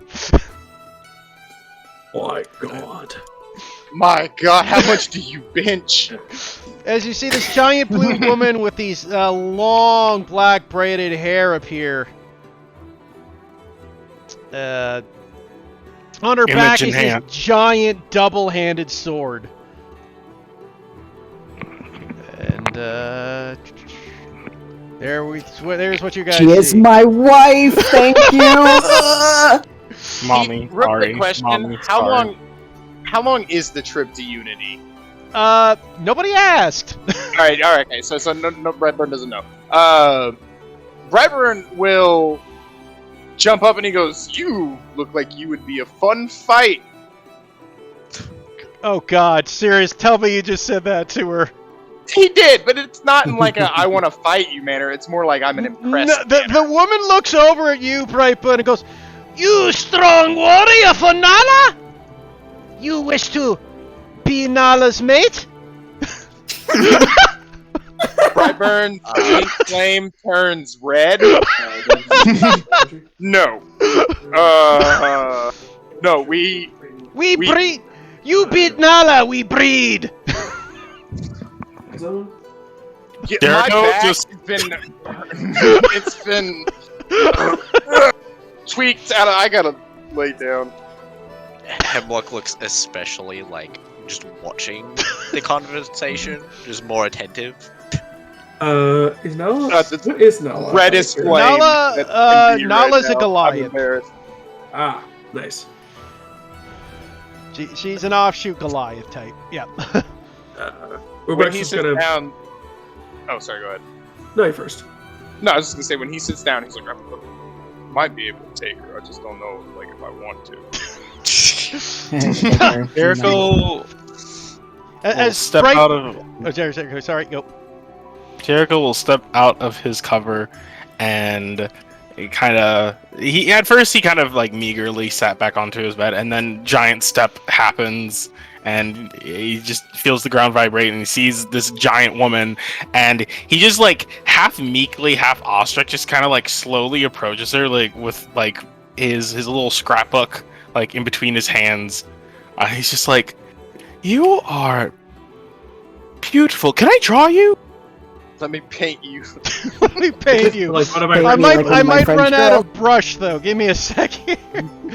She looks you up and down. Jericho goes, "You wish to paint Nala? You great warrior?" I do not believe that people typically consider bards warriors, but I mean, I do have this, and just kind of raises haphazardly this fucking rapier that clearly Jericho, he no! knows how to use. Jericho, no! Jericho, no! Just from over there behind you, just like I'll be motioning. No, no.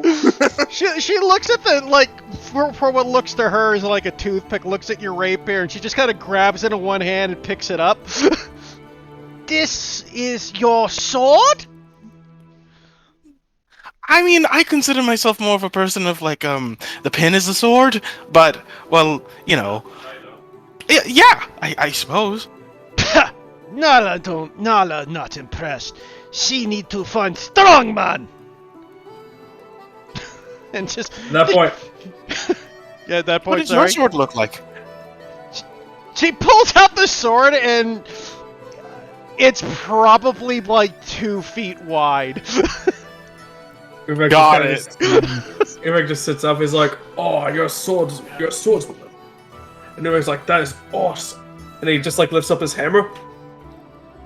It's like, Ugh. "So, you're a sword. You prefer the sword over the hammer?" Nala use great weapon of her people. She on journey to see if she can find worthy mate. All men in her tribe useless. None beat Nala. Oh, I'm sorry to hear. Wait, out of curiosity, Uvek just kind of scratched his chin. Is that giant make, or is that a different kind of make? The weapon, out of Da! curiosity. This giant make. Nala's people make. Oh, that is amazing. I've always wanted to see giant craftsmanship. May I? She looks you up and down. You look strong. You take look. And Uvek's like, "You want to have a look?" And he just offers her the warhammer. Da! We look at each other's weapons. I show you mine, you show me yours. He Uvek just kind of looks it over. It's like, I always knew the giants had great craftsmanship, but never got to see it too much up close. Always too much of it in a small village to really see it. Not many giants pass by. You know, that-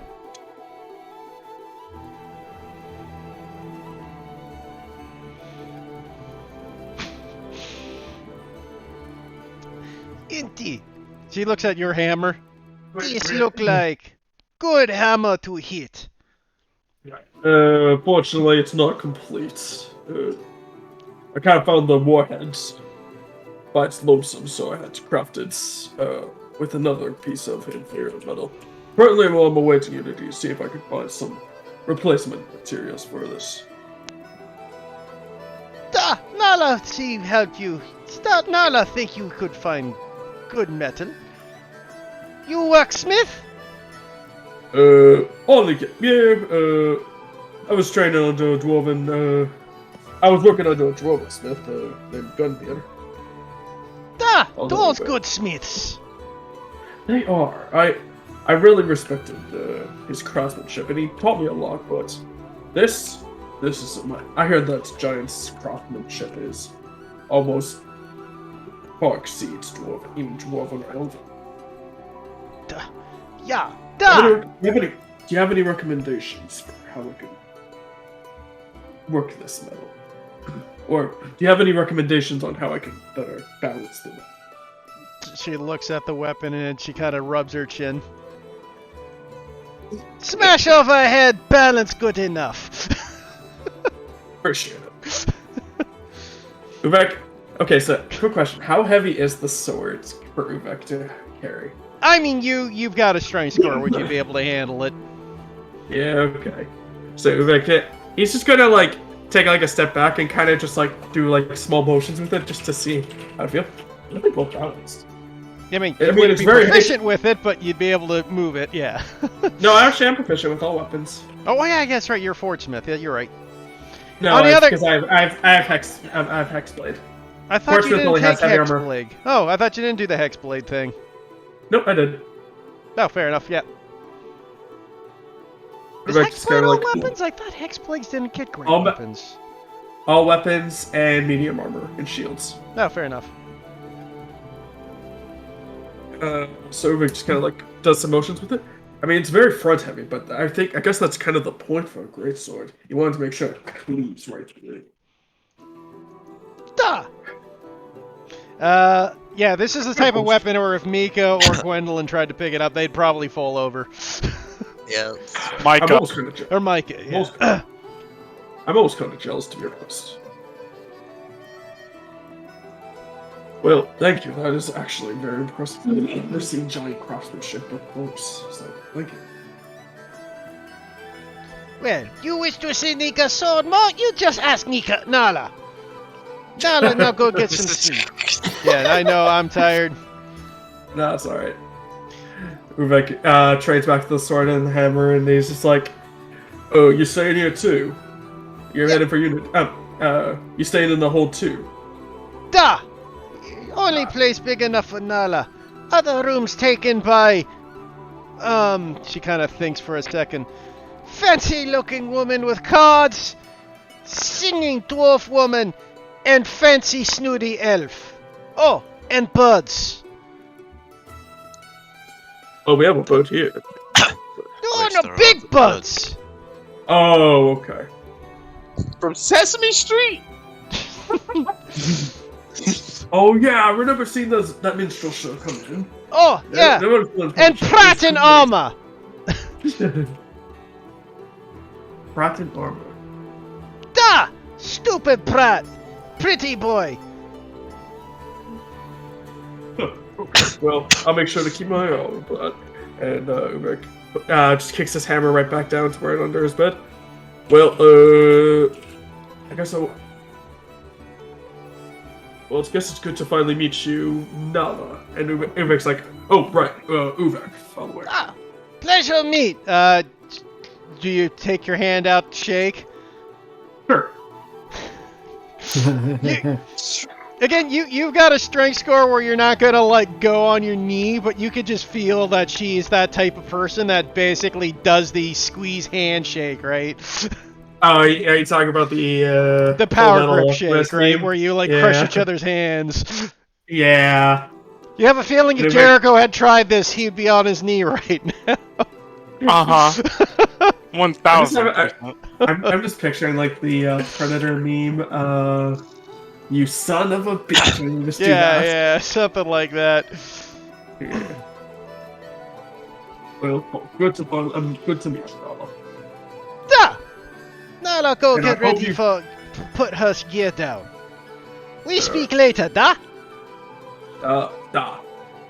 And she goes up to her bed, and you just hear a, "Oh, for fuck's sakes! What is with this boat?" And then Rick just turns back to the rest of the group. She seems nice. I like her. Too Yeah, nice. she's she is he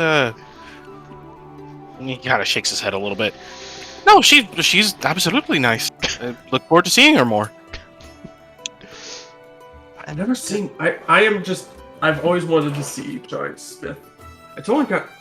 Is she wearing armor? Like No, she's not wearing armor. armor? She's just kind of wearing like leathers. damn. Everybody's like, I always wanted to see Giant's plate armor, but it's never seen it up close either. I'm gonna have to see if she can connect me with somebody that can make it. Giants are. I hear in the stories that I've read, apparently giants make some of the best gear around, especially those fire giants. Sorry to interrupt, but does anyone know how long this travel to Unity will take? No idea. I've completely forgot to ask.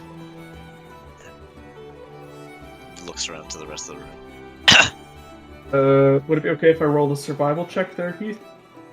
Sure, you can roll a survival check. Cheers. 14. From how far you've heard it is in the traveling of a boat, 2 months? Oh, 2 months. Well, typical, a typical warship. Speeds talking Right, about I mean- 2.5 knots per hour, I think it was. We're going to be stuck here for 2 months. Oh, 2 months. Mine! I mean, that's pretty typical. That's pretty par for Oh for boy. most warships. I'm going to have to prepare a lot of stories then. Oh, come on. It'll be fine. I mean, just the amount of jokes and stories that are going to be on this boat, it'll probably be easy for you to joke on. His uncertain face, like, gets interrupted by his usual smile of persistence. And he was like, I don't know if that's true, but I'm going to try. Probably. It's about at this time you guys hear a very strange sound suddenly. As- Like upstairs. Nope, like right from outside your doors, you hear a giant whistle. That's almost deafening. Oh boy. What? Somebody want to fill Brightburn on what this might be. Jericho is covering his ears. What? Which door? The top door. Oh, this one? Yeah. Like up here? Okay. Well, I mean, that's unbelievable, really. Seeing how distressed Hemlock will be, Gwendolyn will make her way towards the door to check. Gwendolyn! I'm going to go check. Hemlock's distressed. You just I'll- see him kind of squawk at the loud pitch sound. I'll come with you. I mean, Noel did mention a bunch of large birds, so maybe they're down there. Maybe it's like a bird or something. Is it still ringing? we'll try. No, it was just a quick, sharp whistle. You also start feeling the boat start to shift. Oh, okay. It basically you just heard the steam engine. For those of Yeah. you who are not in the meta, for the meta. They must be Not warming up the trebuchets. the war horn is being blown. She'll rap on the door. Is everything alright in there? Oh, hello? I heard a loud sound, a whistling. Oh, is the everything boat alright? just made the whistle. It did indeed. God, the boat make the whistle. We be moving now. Is this Donnie? Oh. Is he trying to out Uvek right now? How dare he? There's only one dumbass in this group, and it's gonna be Uvek. Hello? I exist. I know, so but does Jericho. Brightburn. Yeah, but Brightburn Hey, and Jericho are intelligence of really- 8, thank you very much. Yeah, ain't very intelligent. Instead of who has the biggest dick, it's who has the smallest brain. Sometimes it's the same thing. Yeah. Do you mind if I come in? Okay, you can open the door. But Mommy and Daddy said you should open door till we start moving. We moving now. Alright. Donnie, his name's Donnie. Yeah! And you just see a giant ogre standing over top of you. But as you look at it, I don't have a picture for it, unfortunately, because I couldn't find this perfect image. But you see what It's this... just Gazrog. No, you see this... Yeah, not quite. You see this giant ogre, but he's wearing what looks to be a Donald Duck sailor suit that's one size too small. Oh my god. Does that include the no pants team? Yeah, Love him. he's got pants on, luckily. You got bloomers on. Yeah, he's got pants, but he's also got the little cap on his head and everything with the little tassel. God forbid he had Yeah, his he's having hang- dog hanging. dog. Yeah. God forbid he let all that let loose. You over here shirt cocking it. Well, it'd just be just one size up, you know? The Donald the one Duck, though, says- with pants, yes. Yeah. Oh, I I'm assume just, that I'm just big picturing man this is has Donald Duck legs on. Something like that. Like, it's just a costume. You see also he's got this giant shovel, and he just seems to be feeding into this big, massive furnace. Oh, is that a forge? Like, he's obviously shoveling this, so Ava's just like, oh, you shovel. Is this the forge that was that I thought? Nah, sorry, I can't think right now. Is this the forge for the ship? Not a forge, it's the engine. This would make the boat go boom. So the boat is the weapon. I see. A weapon surpassing. Oh, you got big glowy head, mister. And a big glowy heart as well, civilian.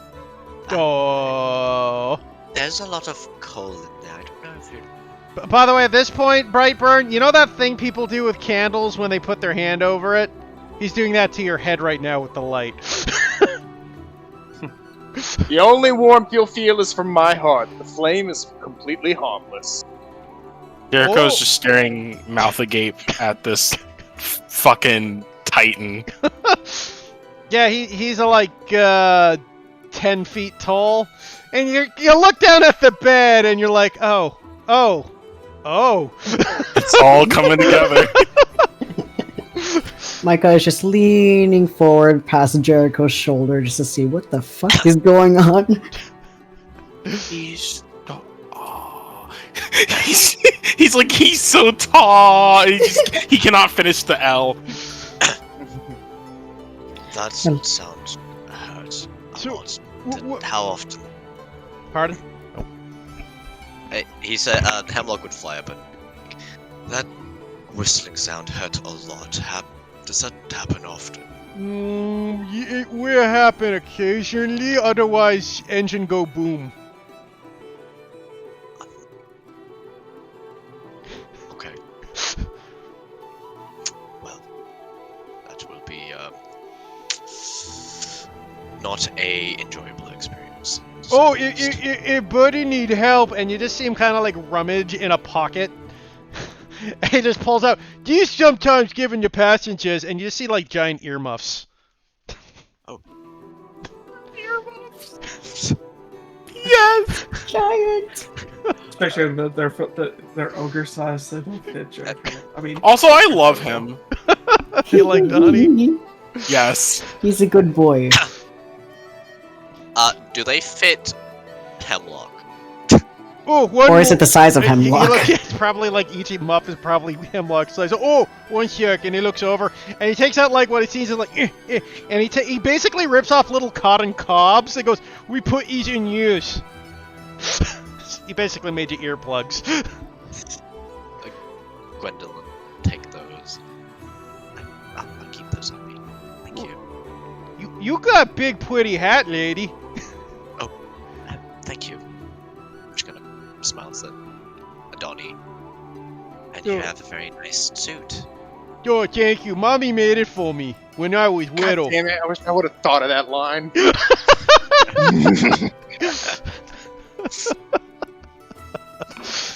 Does Brightburn say that out loud? No.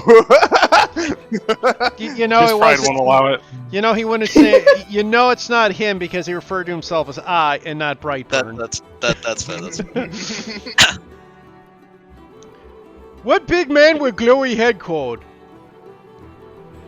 Well, his name is Brightburn, and you would. What Brightburn, was that? roll me a perception check. Oh shit!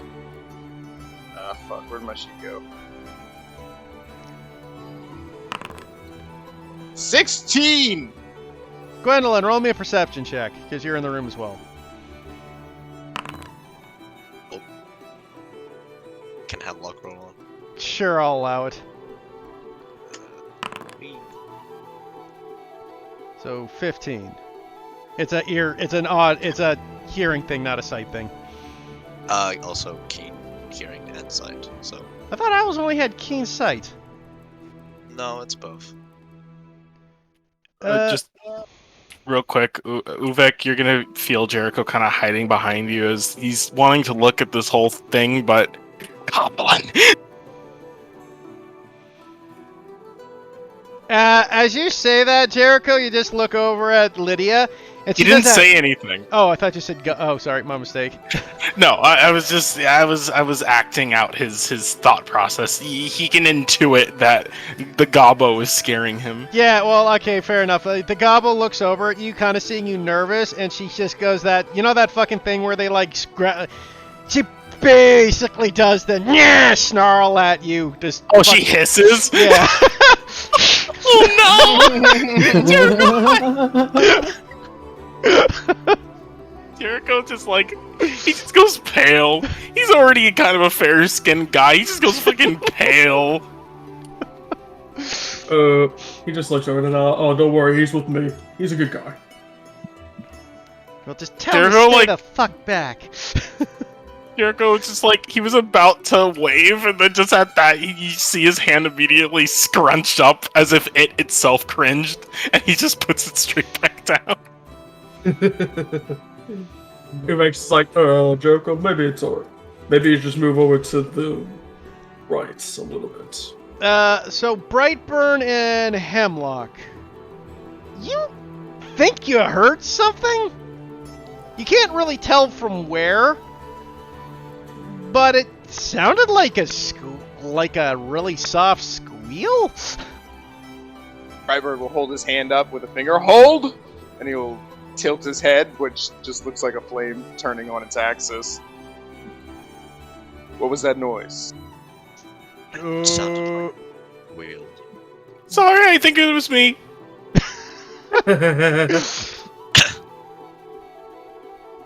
Where did it come from? You're not sure. That's the thing. You didn't roll high enough to locate. You rolled high enough to hear, but not high enough to echolocate. It's here. It's just a guess, random. It's right there. I got it. Dives into the call. Yeah, no, nothing's there. You're here going to go. What you hear? It sounded like a squeal. Oh, that was Donnie. What do you mean? He kind of looks embarrassed. Johnny Toot.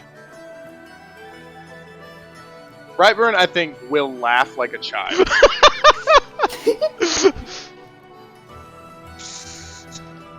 Gwendolyn They're just just gonna kind of leave. covers her mouth and laughs. We're actually gonna just look to Mika and just or Mike. Sorry. This is We'll get why I there. kept. This is why I keep correcting people because it's gonna be contagious. I know it. Okay, so here's what's gonna have to happen. I'm sorry to do this to ask Zaku, but can you just Uh-oh. like do the dictionary thing in like your name? Just like have it MEE-CA or Oh, something like that. the phonetics, yeah. Yeah, because I feel like until people get used to the name. Micah, yeah. He's gonna turn to Micah and just says, Oh, good. so you said that you're a part of, you're a trader. You're a tradesperson, right? Have you seen any of those things before? And he just points to the engine. Micah will lean said- over. Like, sorry, you did say that Mika is a, Micah. Micah. I know. I Gosh said darn Mika Canadians. is a trader, but on the lower side of Waterdeep. Just from the inner city, Yeah. so. Didn't specifically say whether or not they were a trader, but I mean, a lot of trade happens at Waterdeep. Okay, so then in that case, everybody's just gonna say, "Yeah, Mika, you ever seen any of those things before?" No. It almost kind of looks like a forge, but like really weird looking. Micah will walk forward just a bit past, like the halfway to here, peeking in. Has Micah seen anything like this before? Oh, hell no. You have no fucking clue what that is. Micah will cross their arms, put a finger onto their chin. Looks over at Uvek. I have no idea. Some sort of sophisticated oven?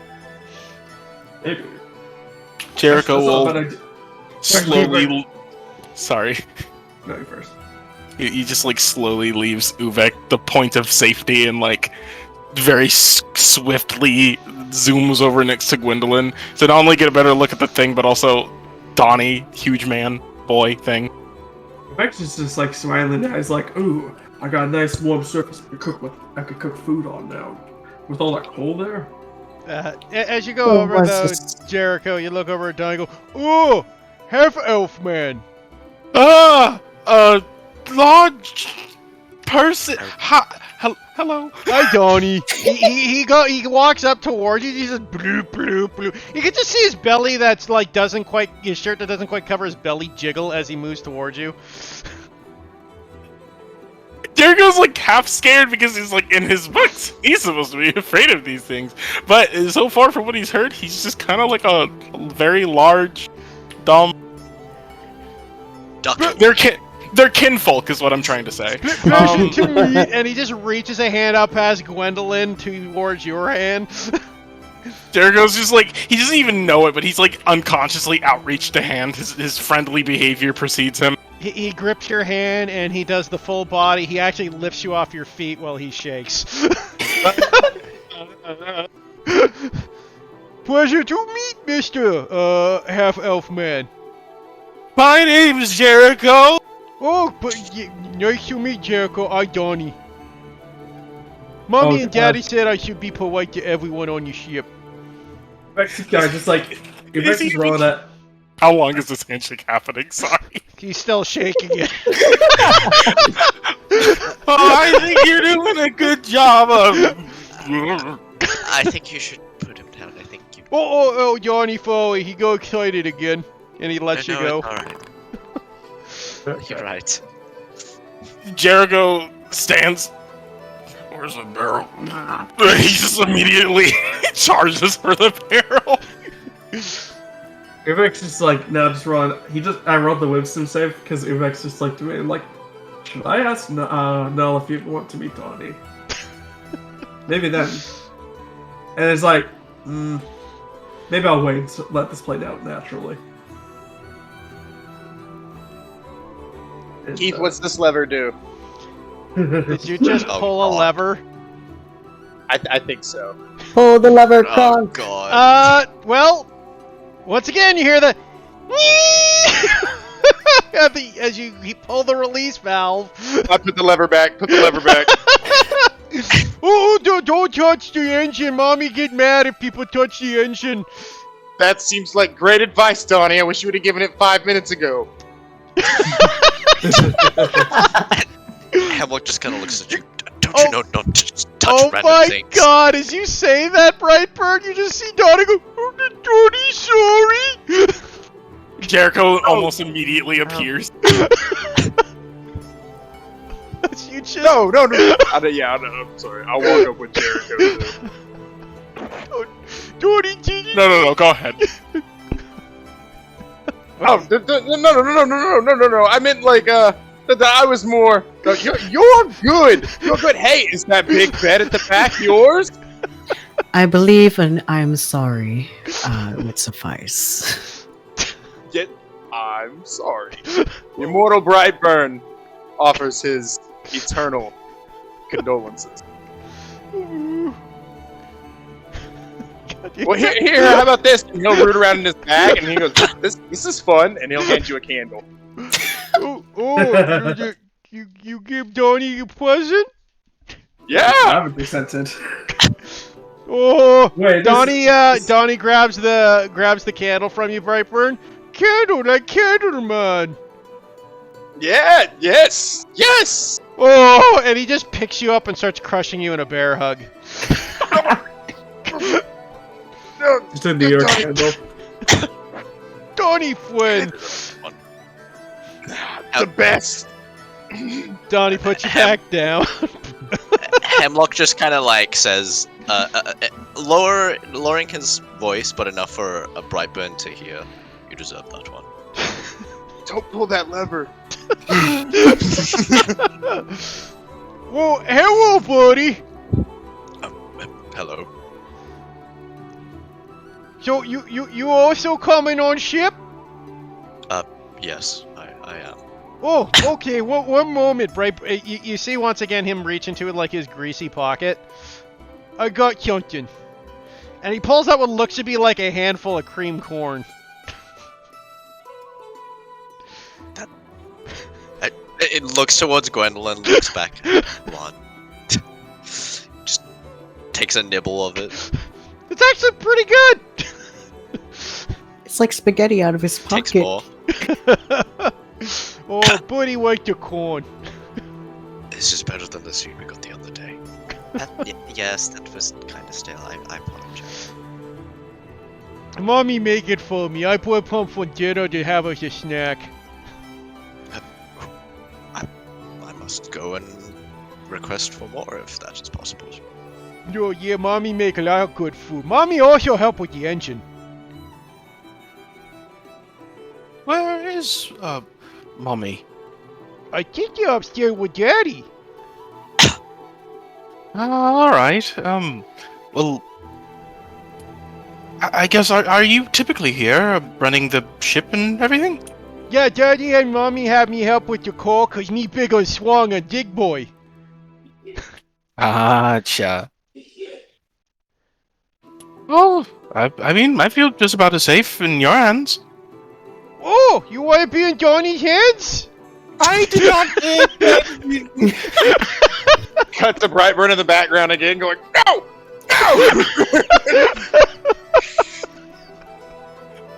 Jericho doesn't say no because he doesn't want to. Oh, Johnny, pick up Barefoot, new half elf, and it just picks you up like a child and then hugs you. Duh. Is he gonna get crushed too? Nah, with Brightburn it was more of, he thought Brightburn was bigger. With you, he kind of treats you like a China doll. Well, the Jericho absolutely fucking loves it. He hugs it back. Oh. No. Me have good friends here, boy. I like this. I'm sure we'll make lovely friends. Yeah.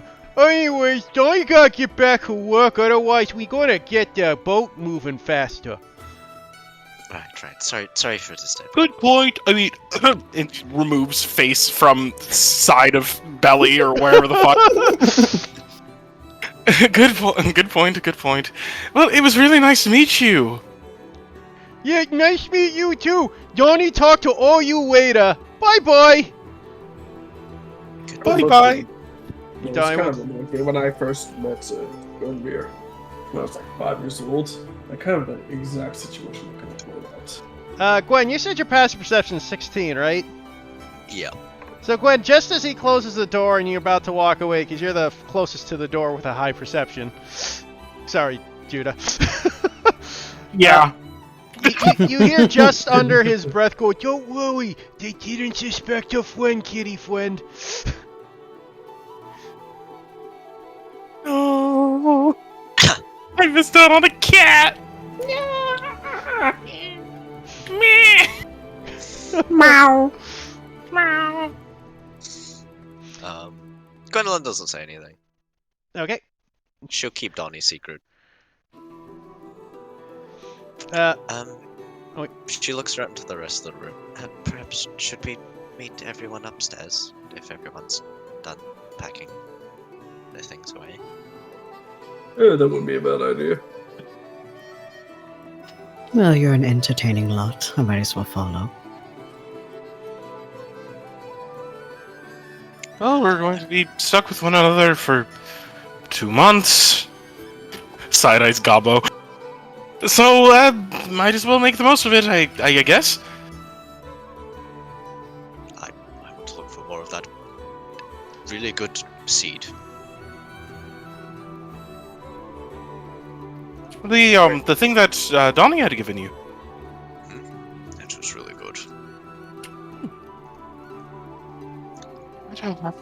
He begins to rummage in his bag.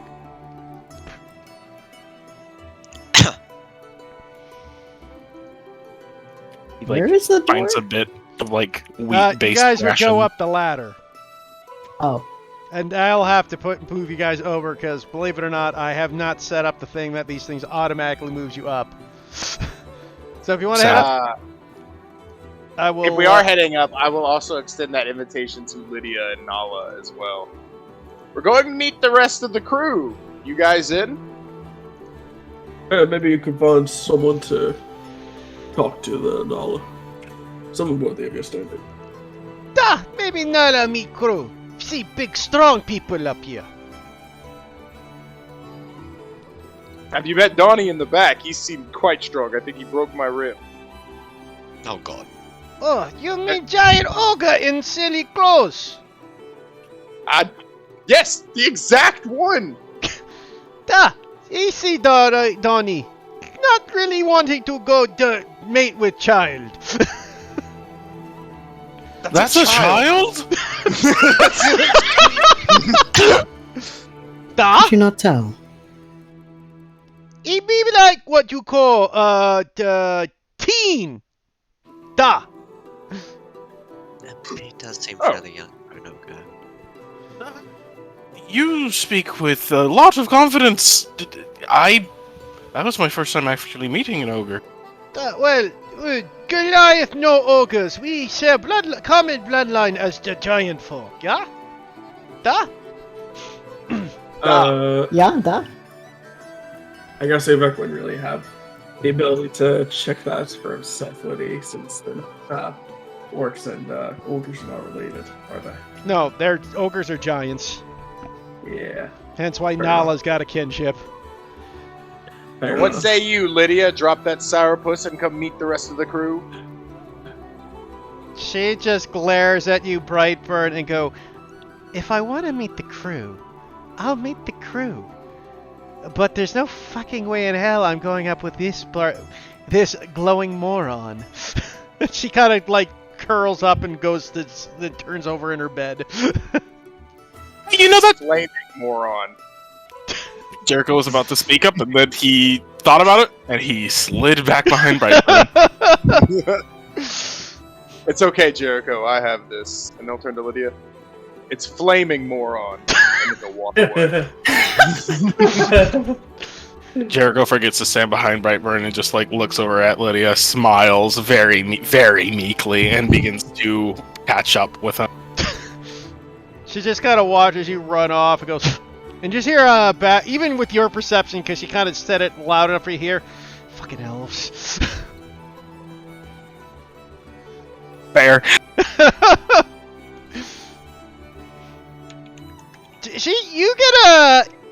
Roll me an insight check, Jericho.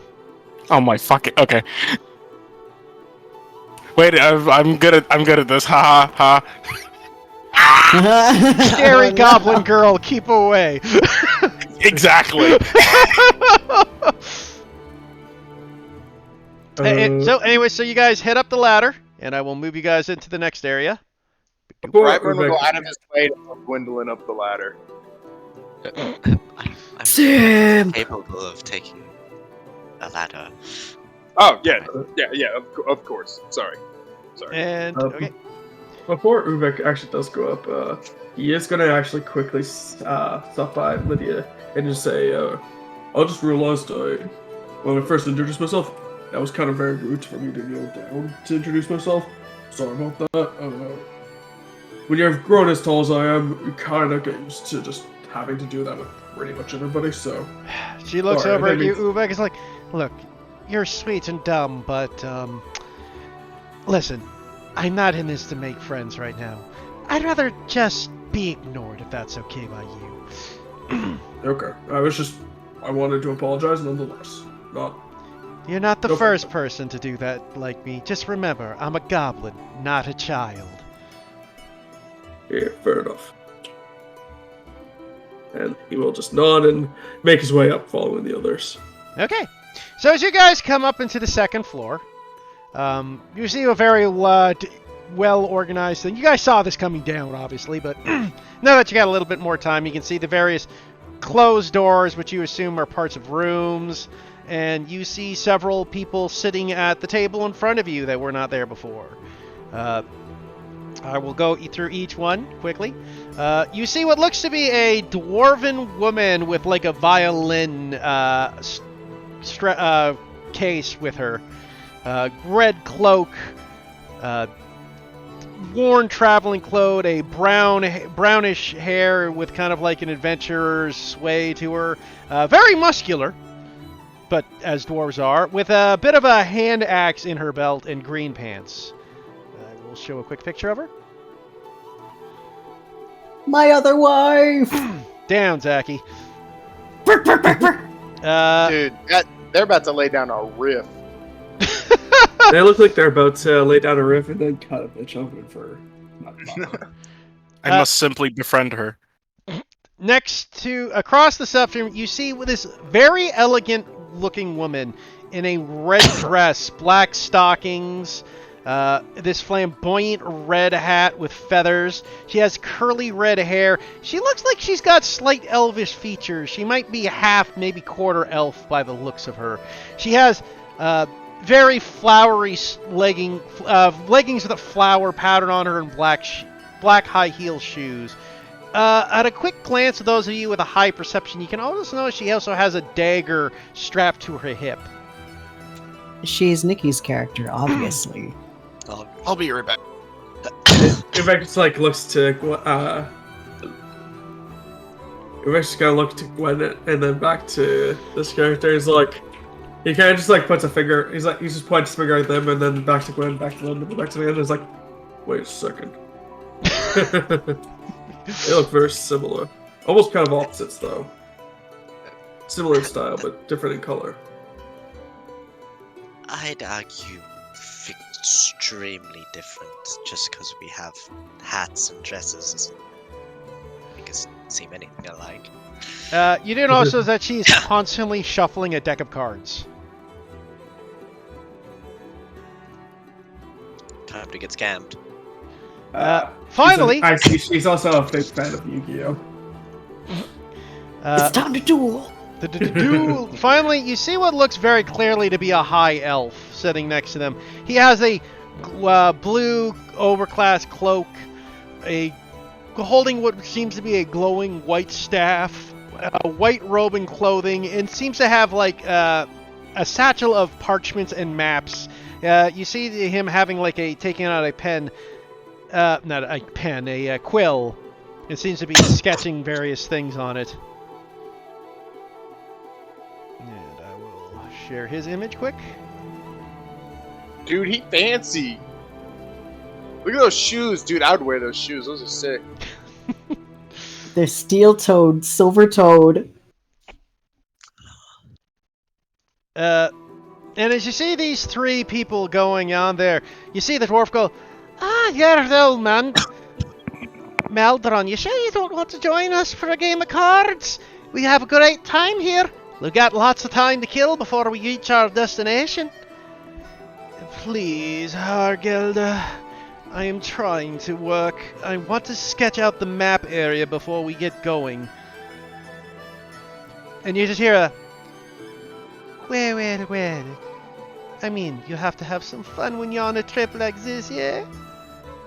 I mean, you don't want to just be stuck in the fuddy-duddies of life. You need to let yourself go and have a good time, she says kind of seductressly as she kind of flips him a ace of hearts at him. You never know when Lady Luck will give you the fortune you desire.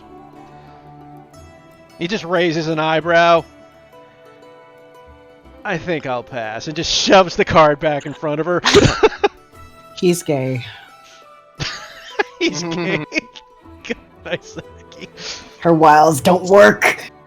Also at the bottom, you see Sally working in the kitchen. Chopping up veggies, stirring up a pot. Jericho heard that, not Jericho, sorry. Hemlock heard that there was a, bird person. You did. He was looking around. You don't see them anywhere immediately in the vicinity. Though you were told these, up here are private rooms. So, Private rooms. there are private rooms. Is he purposely looking, like, with an investigation check? No, he just kind of flies around. You don't see anything obvious. You do see the doors that are closed, so chances are you're guessing they're probably behind one of those closed doors. No. Okay. As a lot of you walk up, though, the three people having the conversation look over at you all going up. It's like, well, it looks like we have other passengers on the ship here. Good day there, fellows. Good day. Hello. You And look like Micah a... specifically Oh. looks at Shuffle's lady. It's just like, I see you. Same. She looks at you up and down, Mika. Is like, well, Micah. you look like... Or Micah, sorry. I know, we're going to be doing that all... It's the Canadian thing. It's the Z versus the Z thing, right, Andy? Yep. Funny thing, everybody I ever met has since said. I mean, Z, not said. Think of Micah like I got it from the stone. I So, know, like- it's just when I see the... I read it as Mika, just by the way the spelling makes me say Mika. Yeah.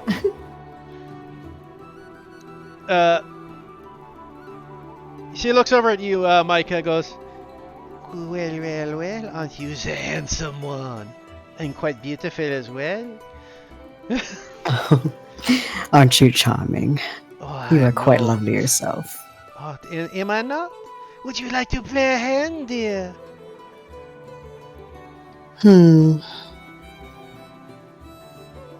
Sure. And Micah will sit down. I think right before Micah sits down, Brightburn will lean in, like real fast, just like put a hand on their chest and go, "Careful. Lots of cheating goes on in card games." Just looks at where Brentford's face probably should be, just like, don't worry, dear. I know. And moves over to take a seat while, like, patting his shoulder on the way. Wait, that kind of makes it sound like you're a cheater. Wait. Jeez, I love that. Wait a minute. Wait.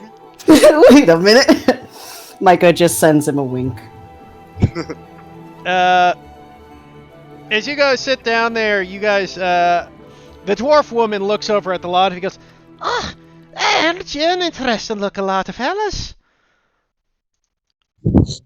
Thank you. Oh, you're a big glowing lad, aren't you? The biggest and the glowiest. I have to admit, you remind me of a story I heard once when back in the day. I would love to hear the cliff notes of the story. Well, just long story short, if you want the clip notes, there was apparently some great warrior who had a glowing head like yours. Used to beat people up with her fists and such. Shot fire That's from me! his... That's No. me!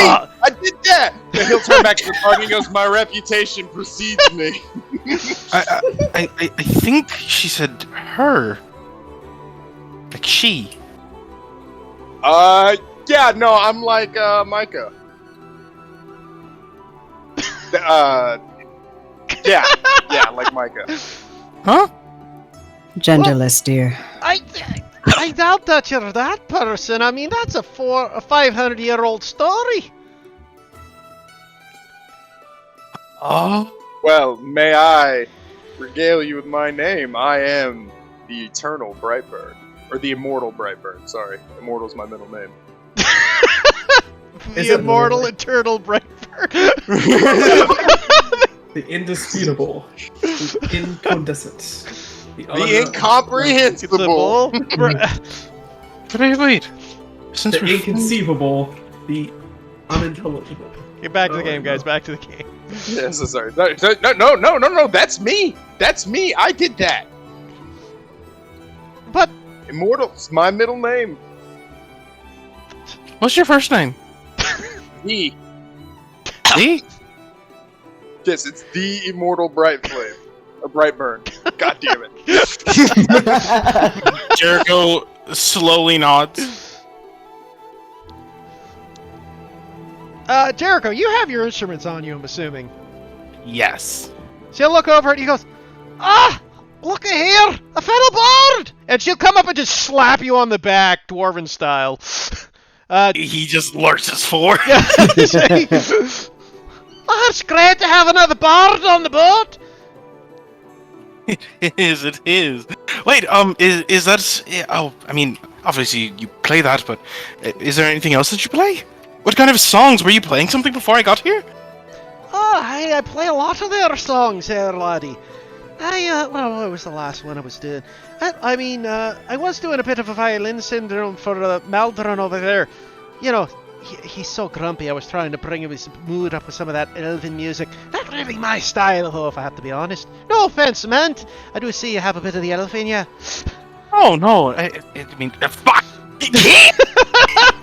It's gonna infect me now! You know, it's whatever. You know what? I've simply given up. It's fine. He is he. That is all. Anyways, basically, Jericho, he's kind of beaming at this point. The comment does not faze him at all. It's just like, oh, not at all. It's a completely different type of music, if anything. You know, music takes multiple different forms. Elven music tends to be a bit more on the more graceful ballad type. But it can also be downright ethereal, whereas, well, with dwarven music, it's more, hearty, to say the word. It's the shit you drink to. Could you say that again? It's the shit you drink to, laddie. You drink, you know, coughing. And she takes out a mug and kind of does the little jig with it. You want to quaff? I couldn't say no. Ah, great, here! She hands you a mug. Let's do a good old dwarven song. It's called The Pickaxe Has a Knob on the End. I'm just gonna assume that Jericho knows that. Yeah. Does. I'm pretty sure he does. It's a dirty tavern song. Yeah, no, that's not gonna phase Jericho. The base lyric consisting of the phrase is, "I picked her gold mine with my pick with its knob on the end." Let's put it this way. Wow. Like, I guess, does anybody else know this theme? Nope. Uvik actually might, just because he was trained by a dwarf smith, so he probably knows it. Yeah, probably. Well, if anything, Jericho kind of just like, oh, you mean, and he just goes ahead and takes out the loot and just kind of begins. As you and her start just quaffing the drink, singing the dirty song, you just look over at the elf who rolls his eyes. He goes, "Oh my God, she's at it again. Is anyone here with the lightest bit of intellectual conversation, please?" She kind of makes her way over. And is he working on the map? Yes, he's working on the map. She'll kind of make her way over. That's a fine map you're working on. Oh, thank the Lord, someone of culture. Thank you, yes. I happen to be a map maker for my, from the High Elves. I was hired to come down to Unity to map out the territory, as it were. Oh, that sounds pretty helpful for those who eventually would need one. I assume you'll probably have a lot of customers unless they've already got cartographers there. Well, I imagine they do, but who knows if I doubt they'll be as good as my maps, but any case, I will add in and change and alter. And besides, we like our own records when it comes to these things. You never know what he kind of looks over about and kind of whispers, you can never be certain if the maps you're visiting are accurate or not. They might be trying to keep things hidden, if you know what I mean. So you're going to travel the land yourself? Well, I have my companion over there. And you look at the drinking dwarf who's smacking her cup against Jericho's. They're like dancing at this point. Yeah. They're just having a full-on jig. It's beautiful. Yeah. Noted at that, Brightburn will, at the inappropriateness of this song, excuse himself to go talk to Sally in the kitchen. Okay. Yeah, that's actually what Uvek was about to do too. So was Harold. Sally? Wait, who's Sally? The wife of the captain.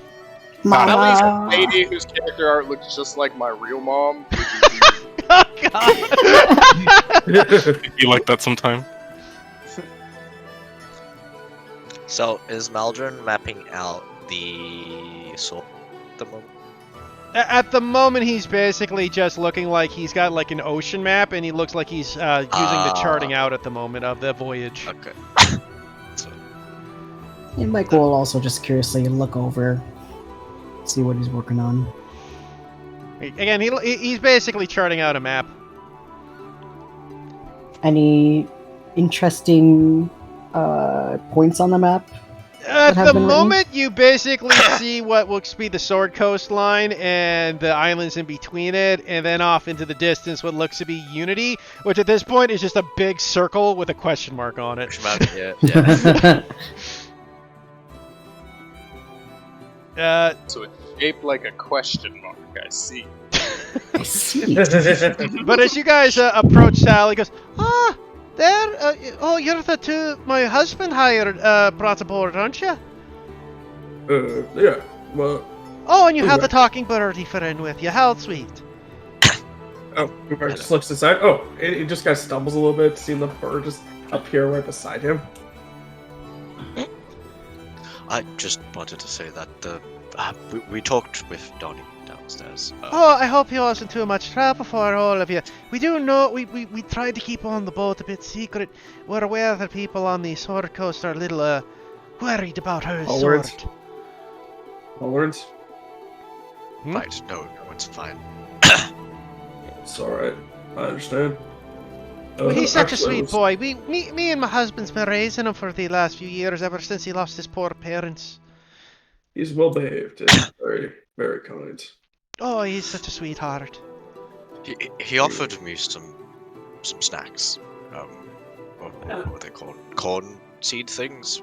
Oh, yeah, I had some of the leftover corn from the my cream of corn. Right. That. Do you happen to have any more? Oh, of course. And she one moment, and she brings out a jar that seems to be like sealed up and like pops it open. How much did you like there? However much you're willing to offer. Yeah, how about this? And she basically grabs a plate and just plops a bunch on the plate for you. Feel free to eat up. Thank you. Do we need to pay?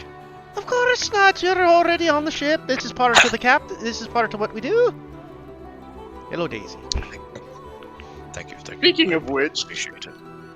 Aggressive pecking. Yeah, pretty much. that was my next question: is what sort of work were you thinking we would be doing? Well, for the most part, we'll just having you help to keep the place clean. Perhaps you'll be helping work the sails when the engine needs a rest. And what of pirates? Should you need guards? Well, if you think you're capable of fighting and we did enter trouble, I suppose you can help. But I wouldn't worry about it. I doubt any pirates could catch this ship. Brightburn will lean in real close and with a very low voice and goes, "Oh, I'm always worried about it." She kind of looks up at you with that you're kind of a weirdo, aren't you, look? One that you're probably very familiar with at this point, but... Yes, rolls off of him. He confuses the your weird look with your awe-inspiring look. Yeah.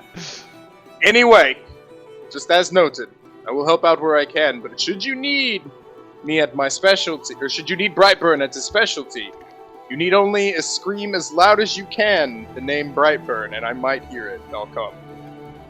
You might hear it. That sounds really inefficient.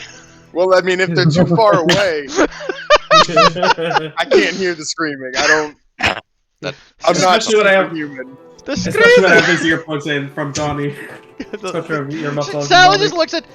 So you're saying that if I'm screaming and need help, if you happen to be close enough to help, you'll help? Exactly. Well, I'll take that in mind. It's very comforting. You're welcome. Just doing my job. It's at this point you see the door to the south open up. What is this about people needing help? As you see this rather pompous Oh, no. looking man in a full plate mail carrying a sword kind of looking over with his doing that classic hair flick move. He has a full plate helm under his arm as he approaches in this very fine tune and gold trimmed armor. Uvek, you would recognize some of his holy symbols. He seems to be of a religious order. Oh, okay. Whatever. Show his picture. It's like one of my Japanese animes. Just like God, the he's such- animes. He's such a pretty boy. What the fuck? Does he have any symbols on him? I just know Yeah. that's his daddy's armor. You is do not notice that his. he has a religious symbol upon him, yes. Does Uvek recognize it? Just give me 1 second, because I have to look it up again. It's been a bit. Wake up. No, doing a religion. Yeah, the religion check. You wouldn't be. Well, you would still. No, that's it not me. is- That was Hemlock. Yeah. That was Hemlock.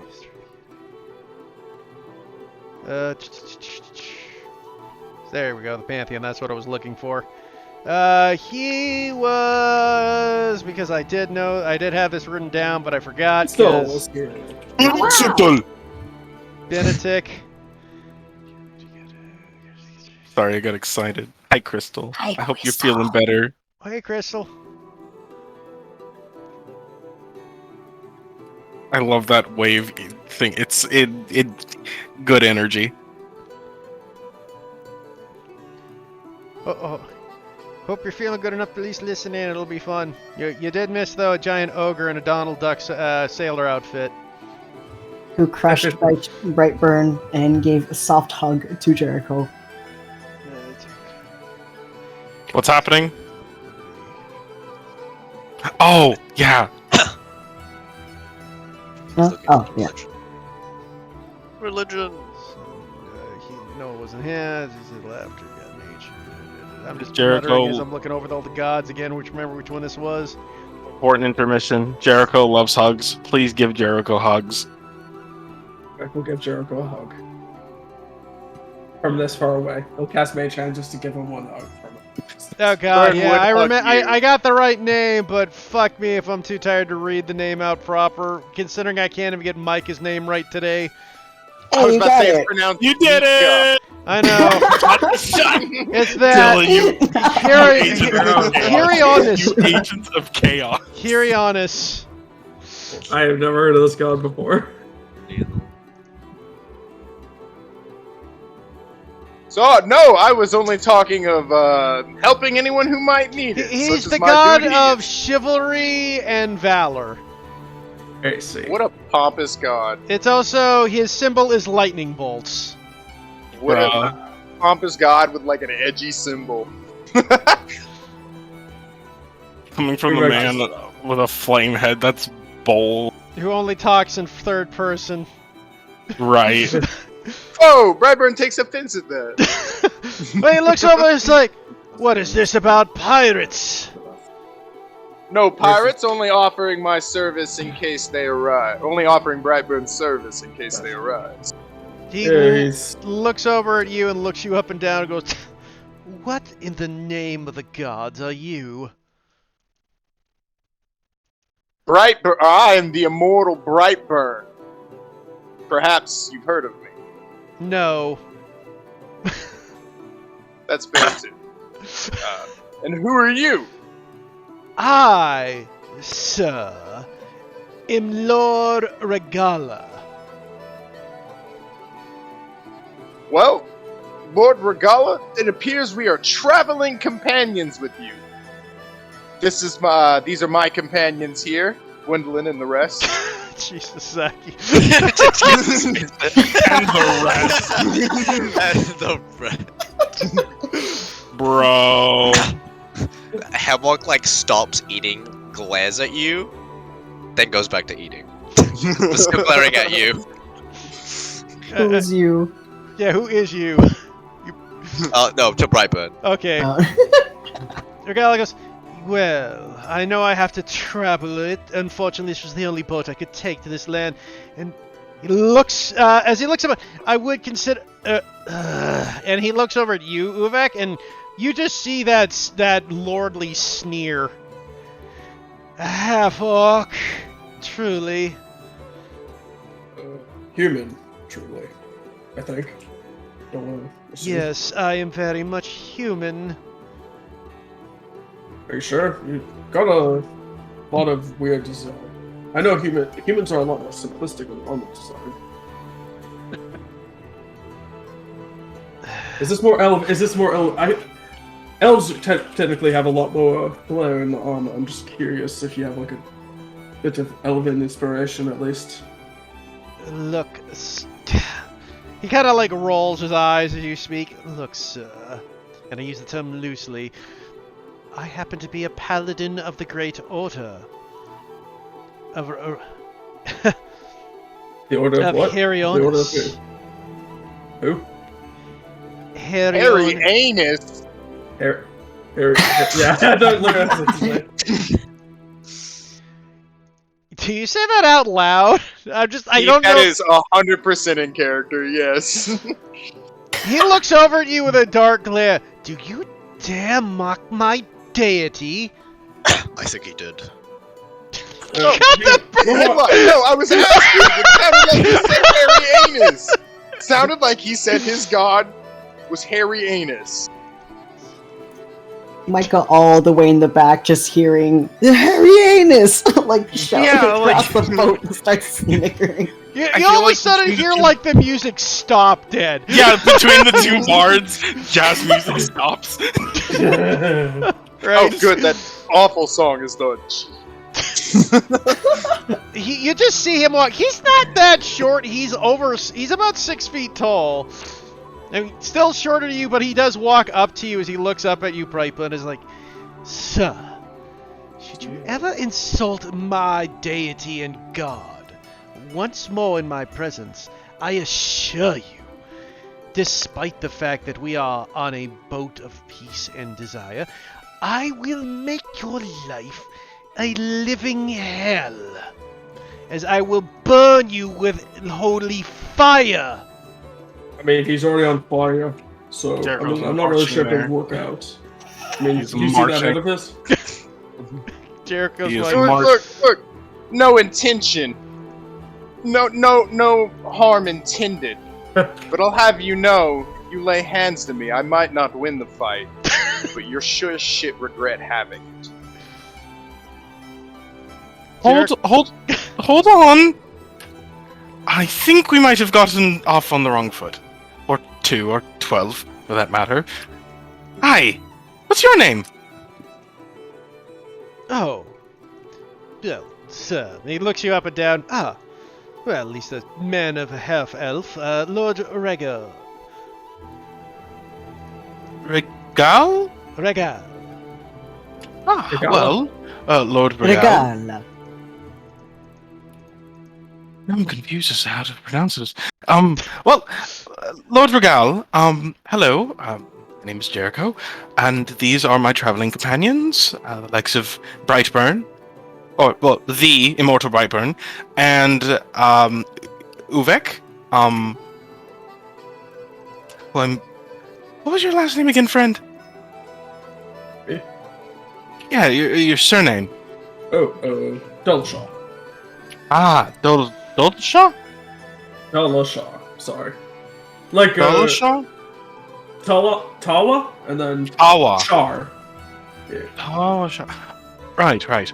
Okay, so basically, I just want to, settle in here and kind of air out this bit of a dispute that's happening here. I believe that it's completely unnecessary. I mean, we're all going to be trapped here with one another for 2 months or so. We might as well get along.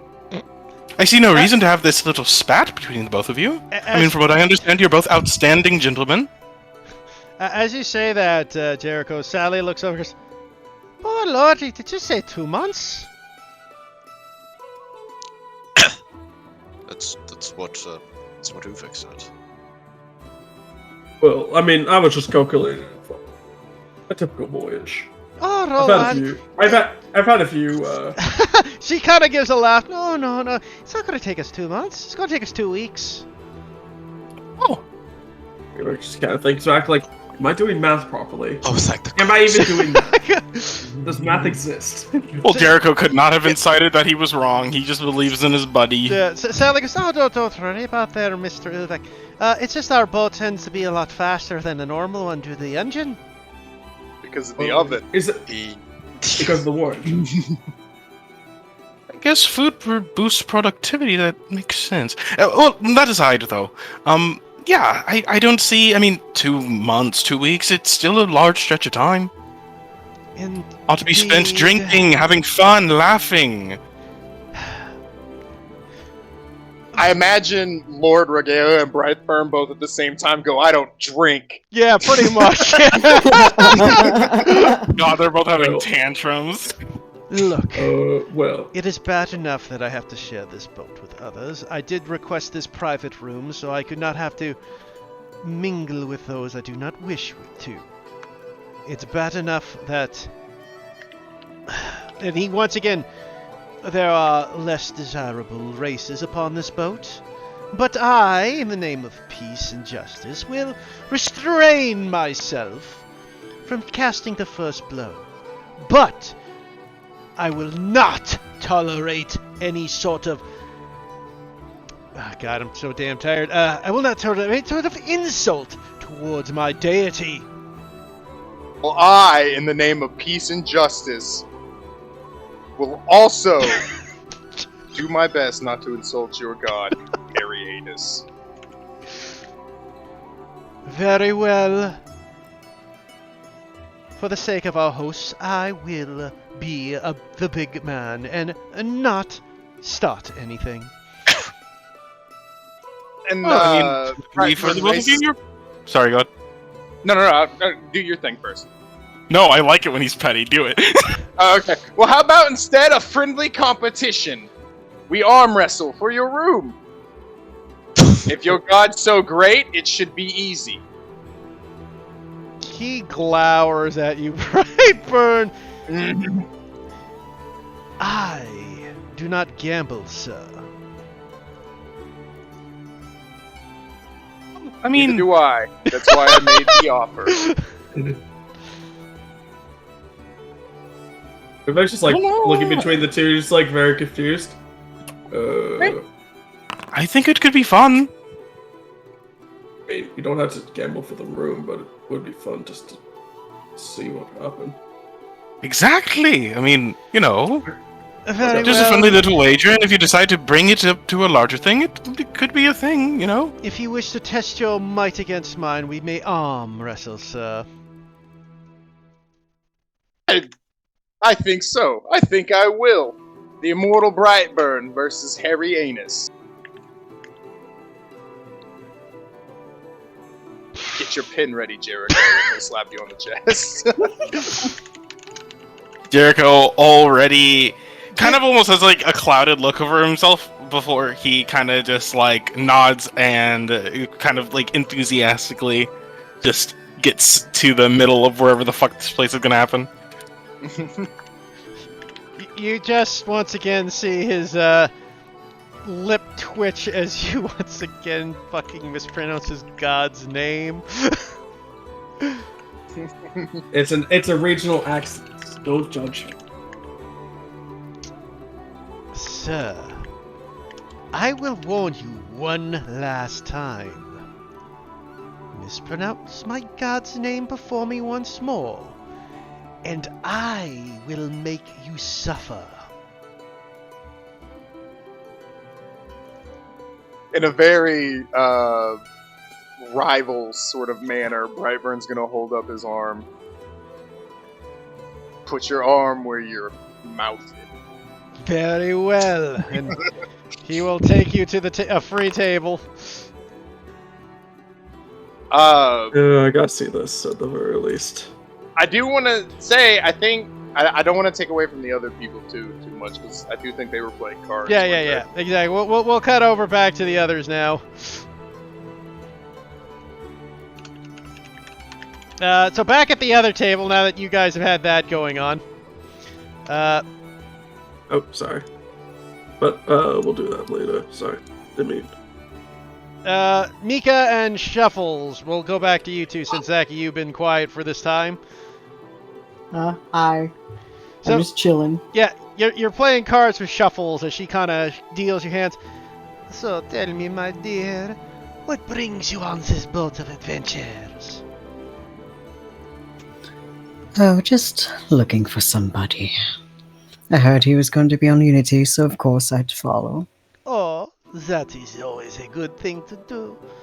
So tell me, is the person you are looking for a lover? Unfortunately, no. Oh, so you are saying you are available? Does a little head tilt, just like, well, maybe, maybe not. Well, if you find that the sea voyage is a bit cold, maybe Shuffles can give you a good time, huh? We can mix up the deck. Shuffle it up a bit, as you would say. Indeed. As she plays a couple rounds of poker with you. Okay. Do I need to roll anything? Do you have proficiency in cards? Nope. Okay, so you may choose what you want to do. You can use intelligence if you're planning to play through strat, charisma if you're trying to bluff, or wisdom if you're trying to read their expressions. So you can pick your best stat, the three. Or if you're trying to cheat, you can try to make a sleight of hand check, but, you know, you're cheating and thus you can get caught. Mm-hmm. I will first try charisma. So it's just a flat charisma check.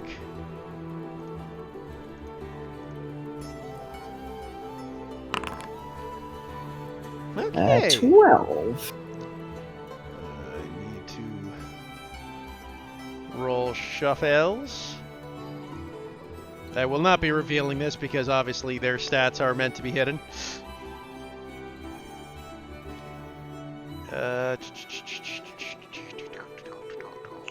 Oh, do I also need to roll anything for the deception check for Gwendolyn? If you want. If you were thinking that maybe there was more to it, to what she, if you were inciting perhaps like why she was hiding her face or what she said, but other than that, she's kind of been trying to. Okay. Yeah, you're taking for all your worth, Zaku. I rolled a natural 20. Ah, fuck. You lose 2 gold. Oh, man. Okay. You're too distracted as she kind of leans over and very much shows off her cleavage during some of the Just- hands. Looks down, looks up. Very nice. They are there. They acknowledge it. But yeah, I'll do an insight real quick before I lose my fucking gold. How much gold do I have? You would've should got start with 15. 10 to 15. Yeah, you start with 15. Everybody start with 15. 15. Okay. Oh, you never put it in there. I got it for you, Zaki. So you're at 13 Oh, now. thank you. It's in your inventory. Sweet. Insight. 14. Hard to read. Okay. We'll just side eye, but won't comment on anything. Okay, she looks over. Well, Mr. Mika, it is such a pleasure to have such a interesting fellow on the boat with us. I'm not sure. I believe the rest of the crew here is much more interesting. Looks over towards Brightburn and the others. Yes, but now you just see Laura Regal and Brightburn like walk past and like, oh, they are just silly boys. I like my people to be men, and you just feel a foot press rub against your inner thigh. Ooh! She's trying to fuck. She's trying to fuck. She trying to fuck. You're just feeling intimidated. It's like nobody Weird. else does this than me. Weird way to spell horny. Can smell it. Can Mika? Oh God. Oh, I thought you were about to say, you want to get out of here? I gotta go. I gotta leave. I got places to be. If you feel trapped, blink twice. Blinks twice. Micah is gonna do an insight on Shuffles. Is she just horny? Or is there something more to that? She's totally playing the long game. I can feel it, but that's Long game. It's been like 10 minutes. Oh, but the horny has been forever. I mean, yeah, you've like apparently the her what's the phrase I'm looking for? When you get horny at sea after a long sea voyage is about 10 minutes for her. Oh God. Yeah. Roll your insight. Okay. Gotta 16? roll something.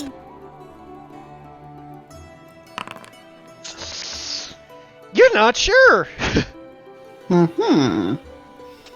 Okay. I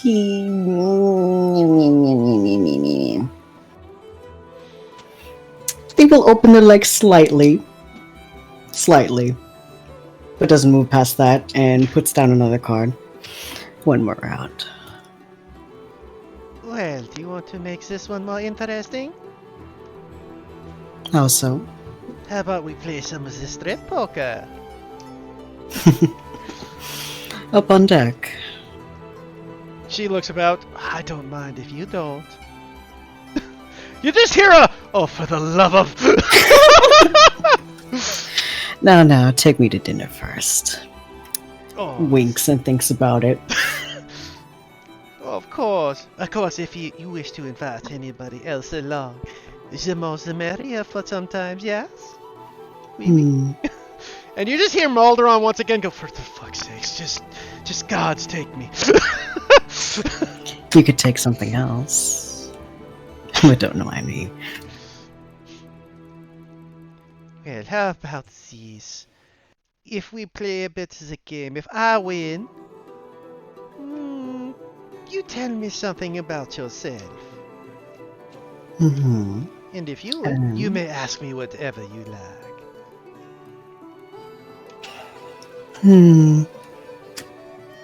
Why not? And we'll put a card down. I will roll.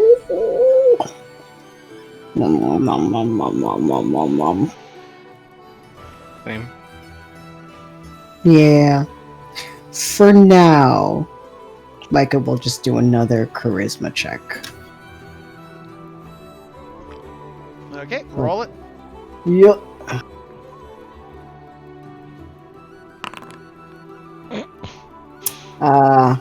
Damn. Guess the horny's taken over. Okay.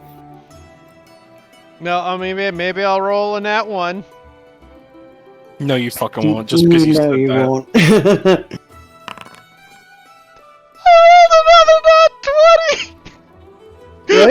I rolled another nat 20! What? I fucking knew it! Bruh. You are so beaten that it's like you're like, haha, I got, and you have the worst hand in poker ever, and she just plays a royal flush. Exodia. Just plays Exodia. Just takes out Yu-Gi-Oh cards. Micah doesn't Wait a even second, like okay. pretend. Like they know that they're beat, so just puts the cards out and takes the defeat. She looks over at you with a smile and is like, yeah, that was satisfying. So, tell me there, Micah, for my little present of reward, let's make this interesting. Based off all the people you've met on the boat so far, who do you want to bet the most? Oh, fuck.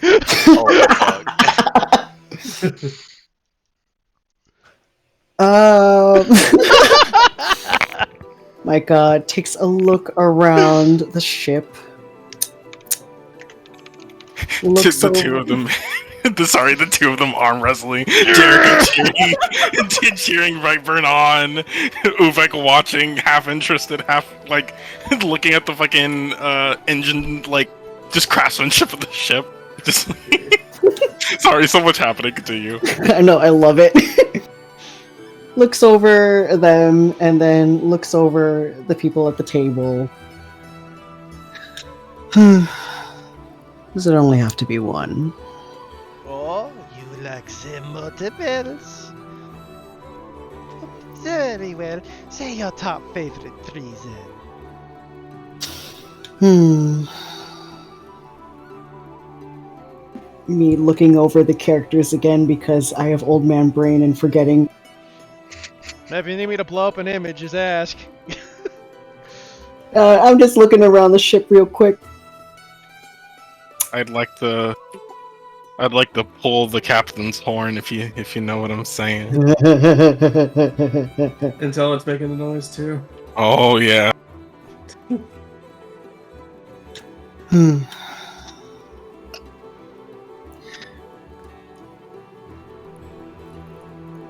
I would say...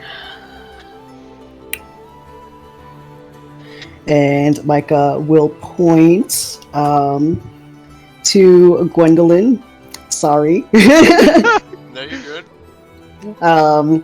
Just Valid. like... Just in theory anyways, dear. And... We'll then point to...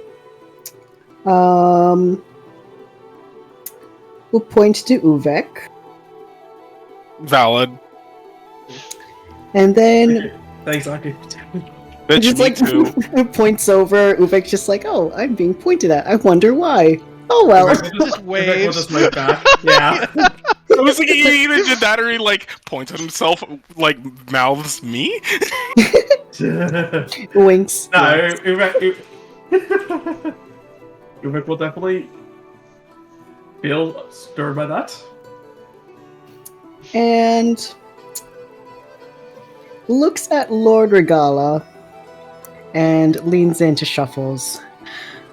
I think that one would be fun to break. Oh, I see we think alike, my friend. I've been working on him since he got on the boat, so he's so stuffy. Though I'd like to see what is under that armor. Hemlock flies over and now sits in between the table between Micah and Gwendolyn. And just stares at Micah. Micah will look down and kind of like how we know when you like introduce yourself to a cat to let them sniff, takes out a hand in sort of permission to like give scritchies. He just squints his eyes at Micah. Oh, stop being such a pest. Pest me. No, I think she's talking to the birdie. I think he's jealous. I am not. I am just looking out for Lady Gwendolyn. Oh, No, do not worry. As we are on the ship, only those who would want to do anything, of course, would I play with. You're fine. I appreciate the, well, your honesty. No, you are beautiful. What can I say? At this point, Maldron also looks over and looks up. Fascinating. You have your familiar talk? Turns around. Yes, I can speak. Is that some sort of enhancement on the spell configurations? No, it is, unexplained. Indeed. Well, I don't suppose you'd be interested in me letting, me take a look at you at some point. No. Oh, very well. I was just curious. Squints. Miss Gwendolyn, you don't- must. Oh, sorry. Don't mind him. He's very overprotective about a lot of things. It's endearing. He just huffs, kind of puffs up his feathers. Smiles a bit more because that's really cute. Well, I have to admit, Miss Gwendolyn, you have a very fascinating aptitude with the mystic arts. Thank you. It sometimes draws the ire of others, but I tend to try and keep to myself. Well, Usually. speaking of a man of the High Elf Society, I can honestly say anyone who doesn't appreciate the high arts of magic is a fool.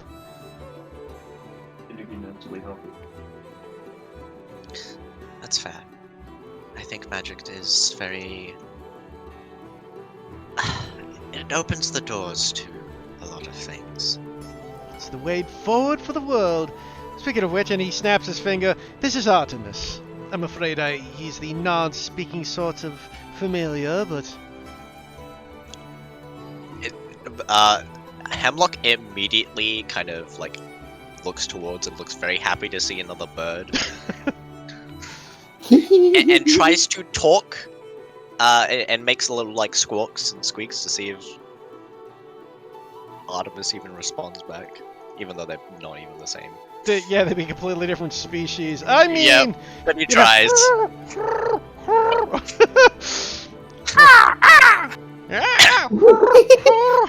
What you end up having is frickin' someone speaking in Spanish and the other replying in Yeah. German, and just... Yeah. They're talking based on vibes. They can kind of Yeah. get it. Anyway, It's real. quick thing because I want to introduce the last NPC you guys have yet to meet yet. I will, and obviously Brightburn and Regala's arm wrestle will open. It says the two of you prepare to arm wrestle. We'll make this the classic first to 3 points. So basically, you gotta win. So each athletics check will be neutral, 1. strength, 1, and you gotta get to 3 points. And when you lose First- a point, First to 3 in a row, right? not Essentially. 3 in a row, but 3 victories. Well, Like each loss, like you can win 2, lose 1, then win 2, and you win. Put it like that. right. Okay. So 3 That's points. right. And if you lose a point. So we start off with the first athletics as you guys begin. Roll your Jericho's gonna athletics give him check. Jericho's giving him inspiration. Just by the way. I didn't mean you can know this one. So Brightbird's like, oh Jesus! As he just like looks you straight in the face and just overpowers you in the first round. Bradford, you want me to take over for this one? How about pretty strong guy? So second round, roll another athletics. Oh, I need to remember.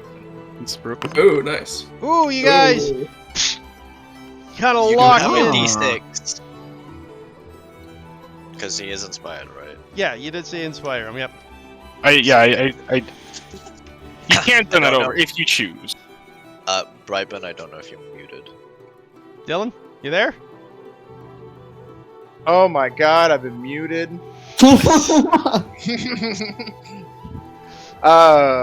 Yeah, no. I definitely was trying to use inspiration that one. Okay, so that one. So you went. So you bring it back into even as you feel the inspiring words of your friend. Yeah.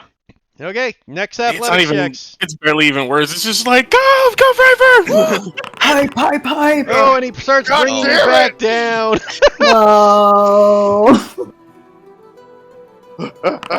Oh, and you bring it back into central.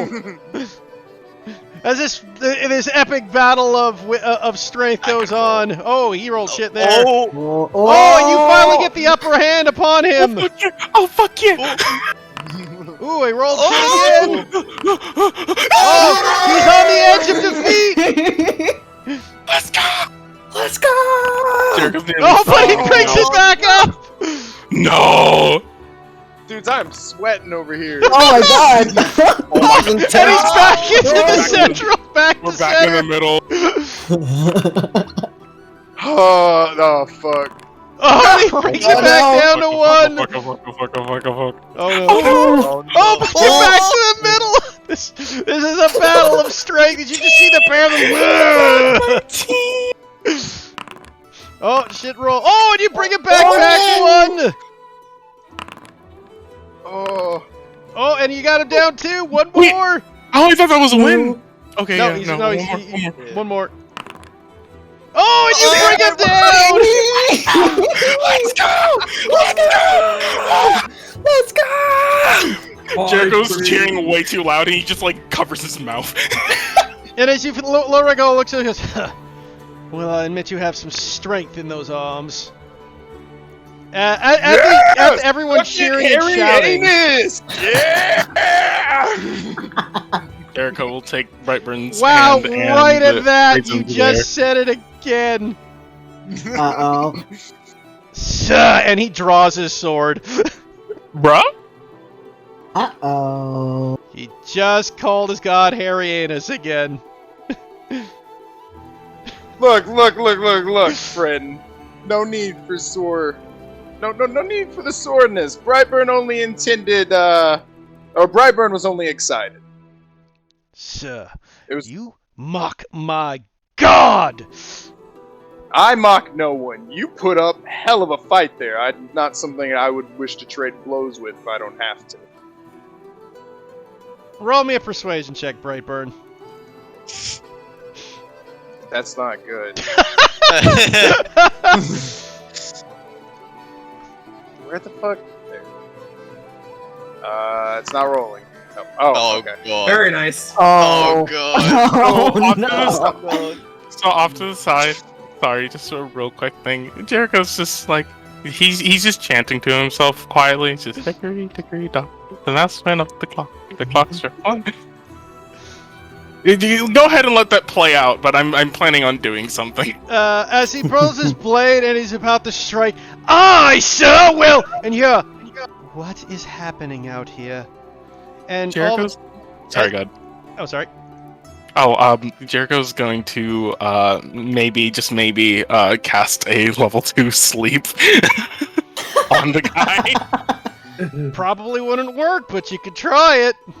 Hey, it's worth it. Hey. Hey, now you're a rockstar. Get a show on, get paid. How do I... Hold Get on. slept. Sorry, my voice just completely went weird. Oh, I forget it consumes my spell slots for me. I didn't have to turn it to 0. Yeah, oh. the spell slots are yeah. coming for you I'm in gonna turn this it back game. to 1 just to do it. It didn't fucking roll. What the fuck? The power. The power of Christ compels me. It's an caster. Oh, nice. Nice. Nope, Damn. not even close. He's strong. He's strong. He killed Brightburn if you fuck with him. That's fair. He just like looks down at his hand and is just like, I guess it's wrong clock hand. Wait! And all of a sudden, as this, because that's a visual spell, like the effect is hit still as he looks back. He goes, "You can't." He doesn't know who cast the spell. He's assuming Brightburn now cast the spell. God. You dare! And all of a sudden, he's about to bring back his sword to strike when a womanly voice goes, "What is happening out here?" And it's just as he pulls out, it's just like he looks over and sees, "What is the noise?" And he looks over and sees this white-feathered Aarakocra walk out in this fine purple-like dress, wearing a fine noble-like hat. She seems to be wearing what looks to be a leather armor, and you can just catch what looks to be a hint of scales on her stomach. She has big blue eyes, as you see. This. So pretty! She's amazing and I love her. She is the moment. Regalia stops and goes, "I apologize for disturbing you, Madam Silverwing. Please accept my apology. I was just about to teach this cur manners. Lord Regalia, I would prefer you not to spill blood on this voyage. Please, if you would be so kind. He looks at you, Brightburn, and glares. Goes, as you wish, Princess. Out of respect for your royal heritage, I shall restrain from bloodying my blade. But, should he do so again, I might just let this be his last day upon this world. And he turns and wanders back to his room. Brightburn will take a moment. You see, like, the flame twist between looking at Silverwings and back at Regala, and then back at Silverwings, and he's like, huh. Guy's kind of a hothead. Anyway, the name's the Immortal Brightburn. Anyway, First talk about me, annual let me talk arm about wrestling me. champion. Well, I mean, She looks over at you. She's like, oh, charmed, as she holds out her hand. The name is Area Silverwing. It's quite a pleasure to make your acquaintance. As you say, grab her hand, you see the two Aarakocra warriors standing next to her, flank her on either side. She goes, peasant, you will refer to you refer to Princess Area Wing as Silverwing as such. Oh, my apologies. I thought Brightburn and her were better friends. You see her kind of look at her. Klaus, Id, I had known you two since you were hatchlings. Please behave. And you just see them both kind of look at the ground. It's like, yes, princess.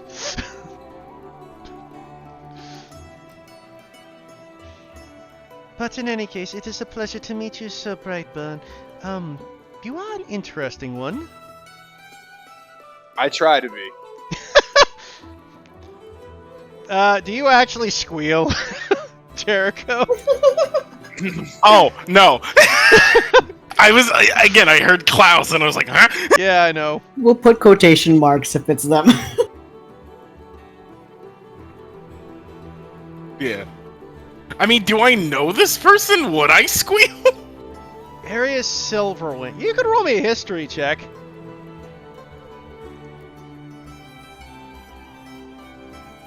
I'm good at those. 1 second.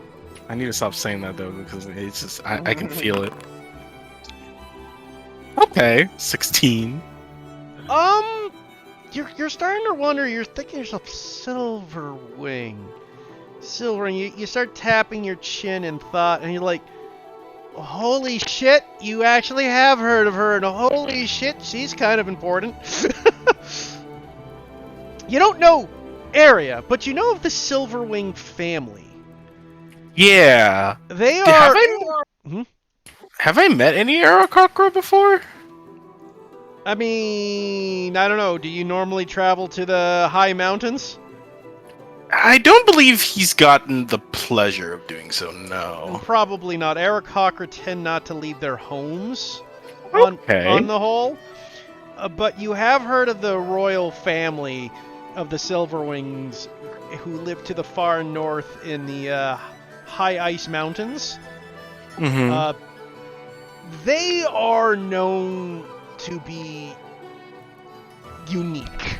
They're also one of the few Aarakocra people that tend to leave their homes occasionally.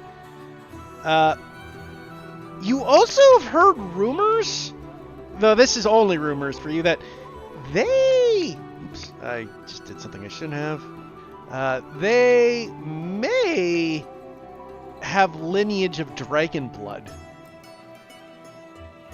Jericho is just awed by the just slowly approaches and like only stops because he realizes that there are guards next to her. Yeah, they are very clearly guards. Yeah, and yeah, tunnel vision, absolutely. And Jericho's just like, wow, you are beautiful. Oh, you do me too much honor, sir. Oh, the name's Jericho. Oh, charmed. I am Princess Area Silverwing. I mean, pleasure to meet you. These are my friends, the immortal Brightburn, as he had mentioned, and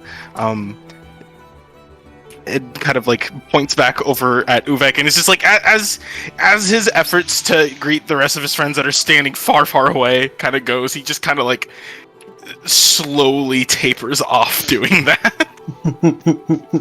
Brightburn, did you actually say that? Yeah. Everything because I thought it'd be funny. Sorry. I'm just asking because. No, Everyone's like, Brightburn's how do I fully piss off aware of him? how princesses work. He's not a moron. Brightburn's like, how do I All piss the off time. every single person I meet? Yeah. He may be stupid, but not a moron. Yeah. He may be stupid, but he's not dumb. I mean, Yes. he also, did admit to being a moron to the goblin downstairs. What's up, Zach? close enough. Does Micah know anything about Eris Silverwing?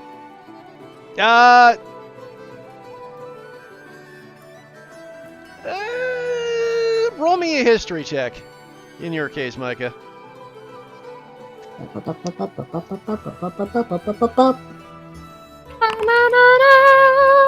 Uh, 19. You know everything Jericho knows, Sweet. but for your case, you are damn well aware they have dragon blood. It ain't a Very- rumor. Specifically, they tout that they have silver dragon blood. Aha. And that's been in their family for 1,000 years. You also know one other thing that Jericho wouldn't know. Mm-hmm. And that is the dragon blood makes their family live far longer than the average Aarakocra. Oh. So they live to be almost a century or more, while the average Aarakocra only lives to be 30. Oh shit. Okay. They fuck with dragons for real. Yeah, they they are fuck dragon dragons, blood. alright. They are dragon sorcerers on the whole. That's cool. Okay. We'll keep that in mind. Hemlock flies over. Oh, hello. It's nice to meet you, princess. I heard. My name is Hemlock. Lovely Oh to meet you. my. Fully sentient and speaking, Raven, were you awakened, good sir? No, I wasn't. At least I don't think so. I'm a familiar of sorts to them. Just further down in the ship. Oh, well, that is a pleasure to meet you. Always good to have a feathered companion. Oh, indeed. You seem quite charming. Are you here on your own, or do you have a friend with you? I have other companions with me. She's just further down. I can call her if that's.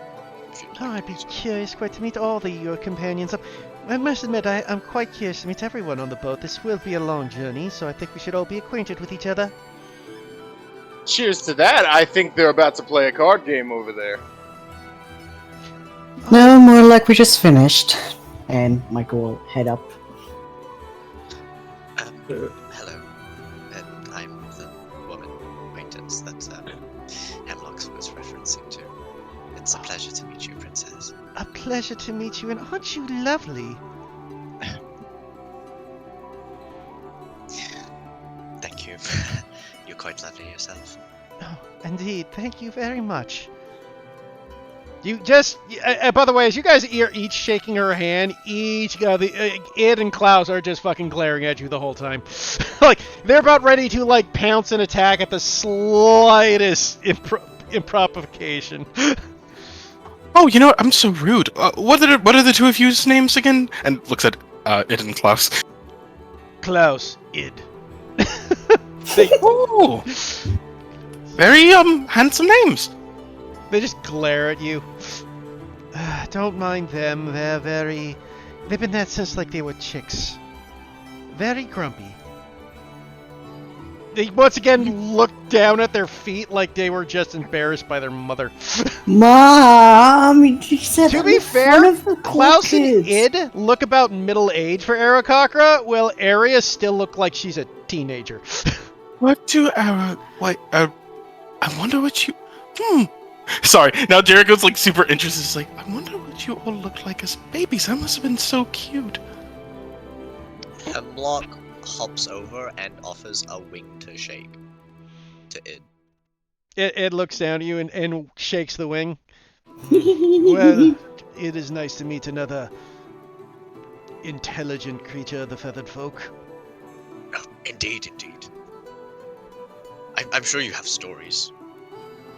Well, we have had adventures with the mistress. The princess is a bit of a handful, to be honest. We are on a journey for her family. Oh.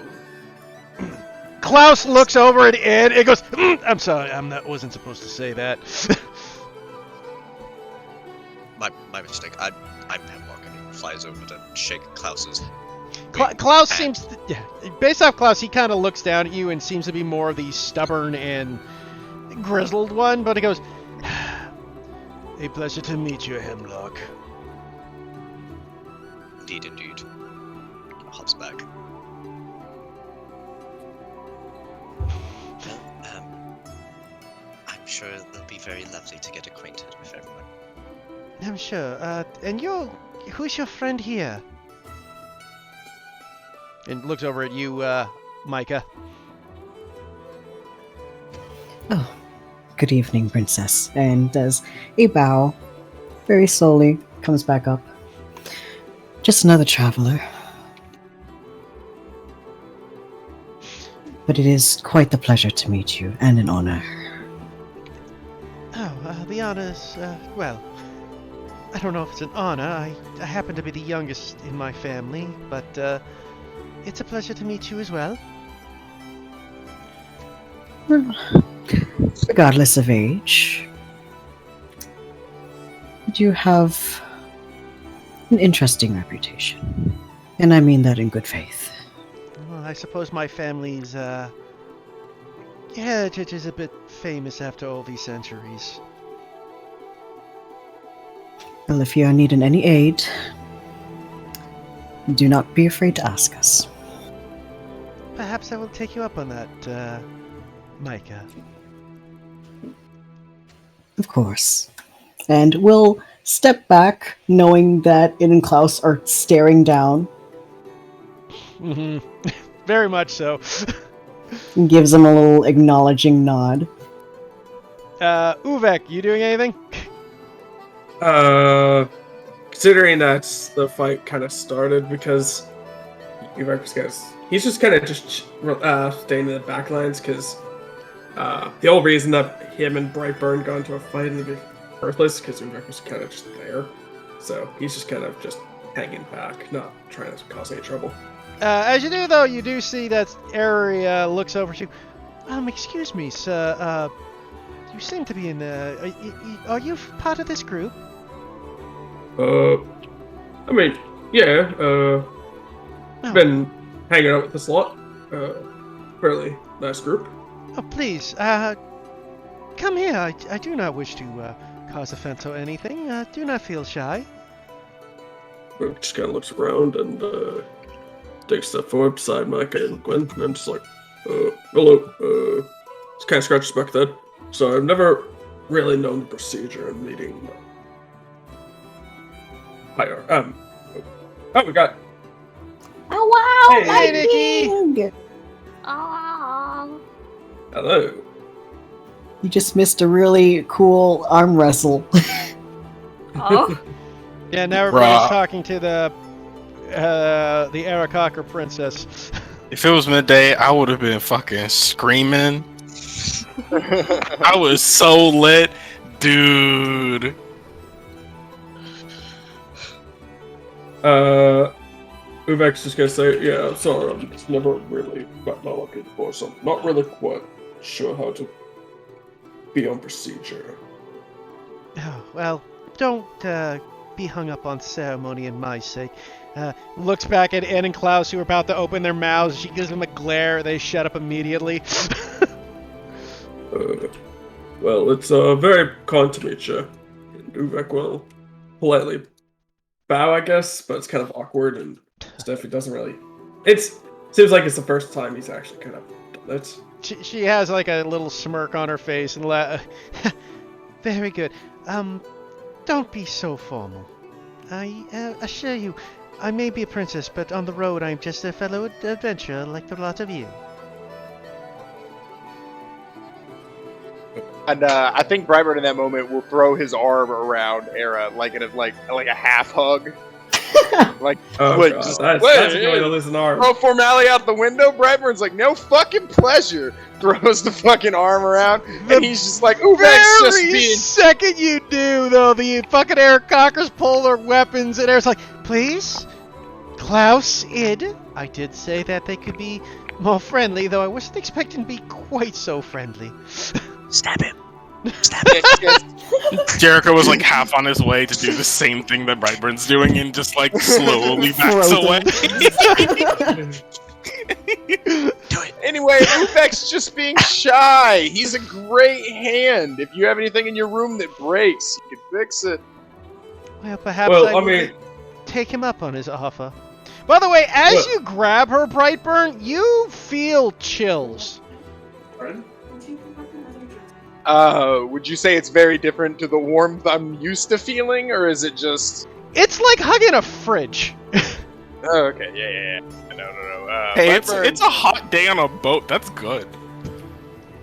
Or I burned probably the a hot day. I don't know. I mean, fair. Anyway, you do you need a blanket or a cloak? Oh, I'm sorry. She kind of looks a bit embarrassed. No. I'm sorry. That has to do with my heritage. I understand. And I see. And Jericho immediately places a hand over his fucking mouth. Oh, she looks a little shy. Well, I mean, I suppose it wouldn't hurt if you want to, Here, she holds out a hand for you. Jericho will touch the hand. Now, you see, that's normal, and then she takes your hand, and then she moves it onto her feathers, and then it's all of a sudden very cold. See, Jericho's conflicted because at first, yes, he can feel the cold, but also he feels the softness of the feathers, and his brain doesn't know what to do. I think it's cool. And It's kind of he's like, could I understand if this is like a completely inappropriate thing, but could I hug you by chance? She once again seems a little shy when you say that. I suppose Klaus, Id, stop it. Like he seems completely oblivious of like the weapons being pointed at him right now, as he's just mesmerized by this creature, this beautiful bird lady. I suppose it would be fine. And she kind of opens her arms up for a hug. Oh, Jericho just like happily leans into it. He's just super excited, and he feels. Here's the thing. No, he does not feel warm and fuzzy on the outside, but he does feel warm and fuzzy on the inside, and that's what matters. You see. You feel this hug, and oddly enough, as you watch as she hugs you back with this one, an odd thing happens as it is a weird feeling. You do feel like a chill with her feathers touching you, and it becomes kind of like an ice cloak as her wings wrap around you too. Sorry, that was me. Jericho, he's like, it's like this weird thing where he's just like shivering, but like the grip tightens just like a tiny bit, and he's just like, it's almost hard to even mimic. He's just like, this is awesome.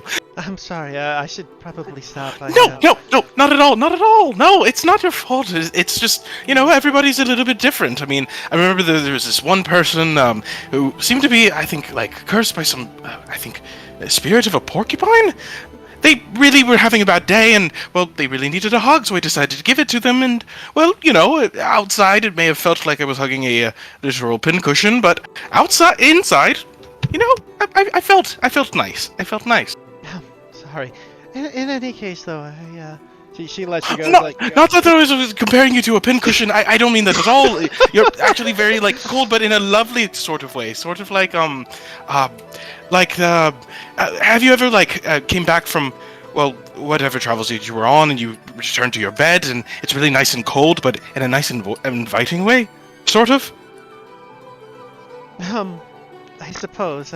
She looks at you. She's like, in any case, it is a very pleasure to meet you, Darn. Jericho.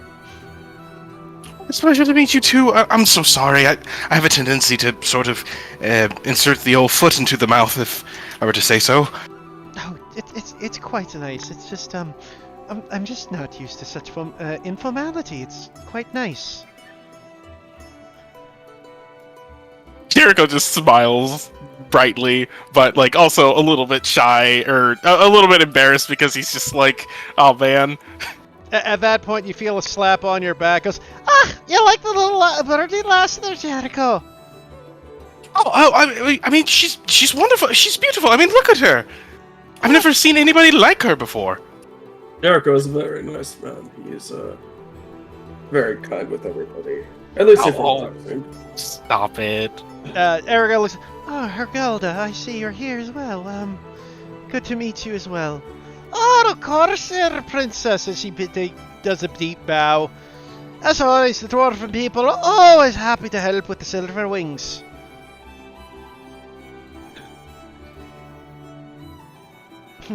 Of course, Helgelda. I mean, your people are always in an alliance with ours, after all. Do you hail from a city? Who is that directed at? Towards Eros.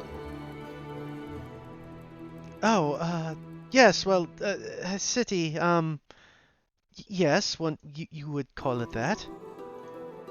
And, Helgelda, she's a princess. She hails from an entire country.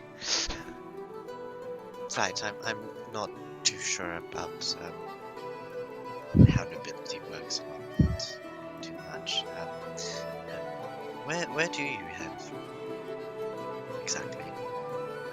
Oh, well, the country, well, we're very close to where some of the dwarves live. We come from the White Peaks.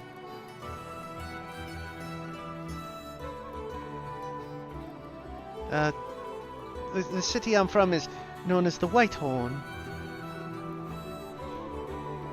I see. Probably I've never heard of it. Yeah, you probably. Well, I mean, you know of this. I mean, you can roll me a history if you want to take a crack at it.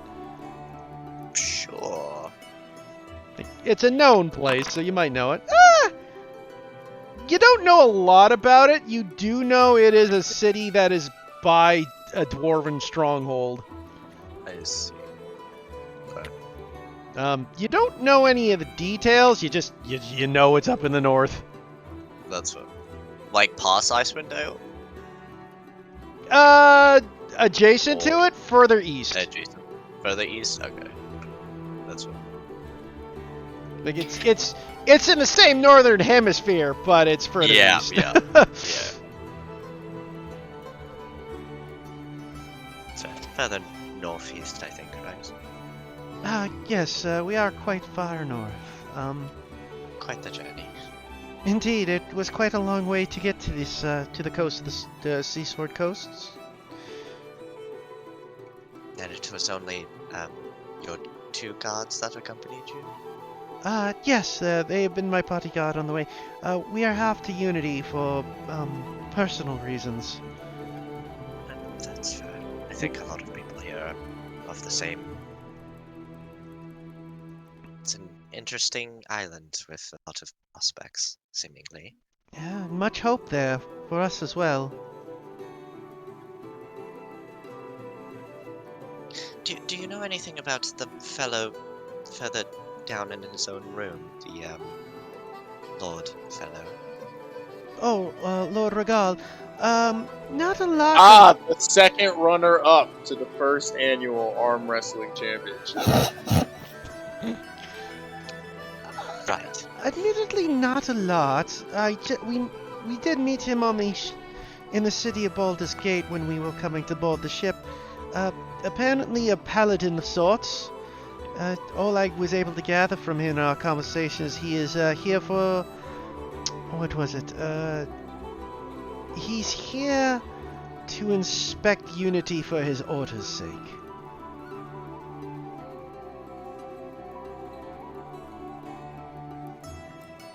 Though he didn't get into much detail, though when he discovered who I was, he was very kind and very proper about it.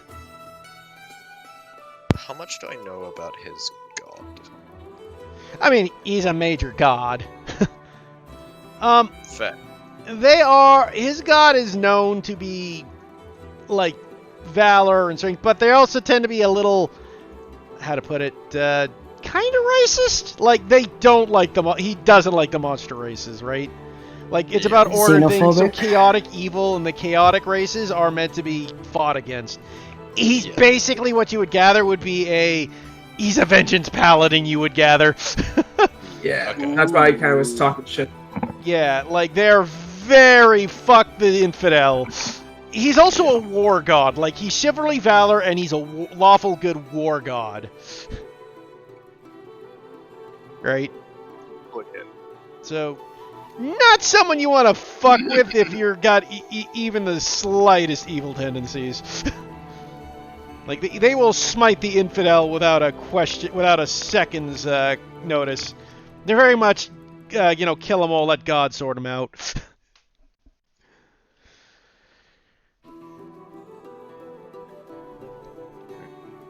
Any other questions? No. Do not believe so. We're back. Okay. Well, it is a pleasure to meet all of you, and hopefully we have a very long and happy journey together. Indeed. Pleasure was all ours. Indeed. You take care now, princess.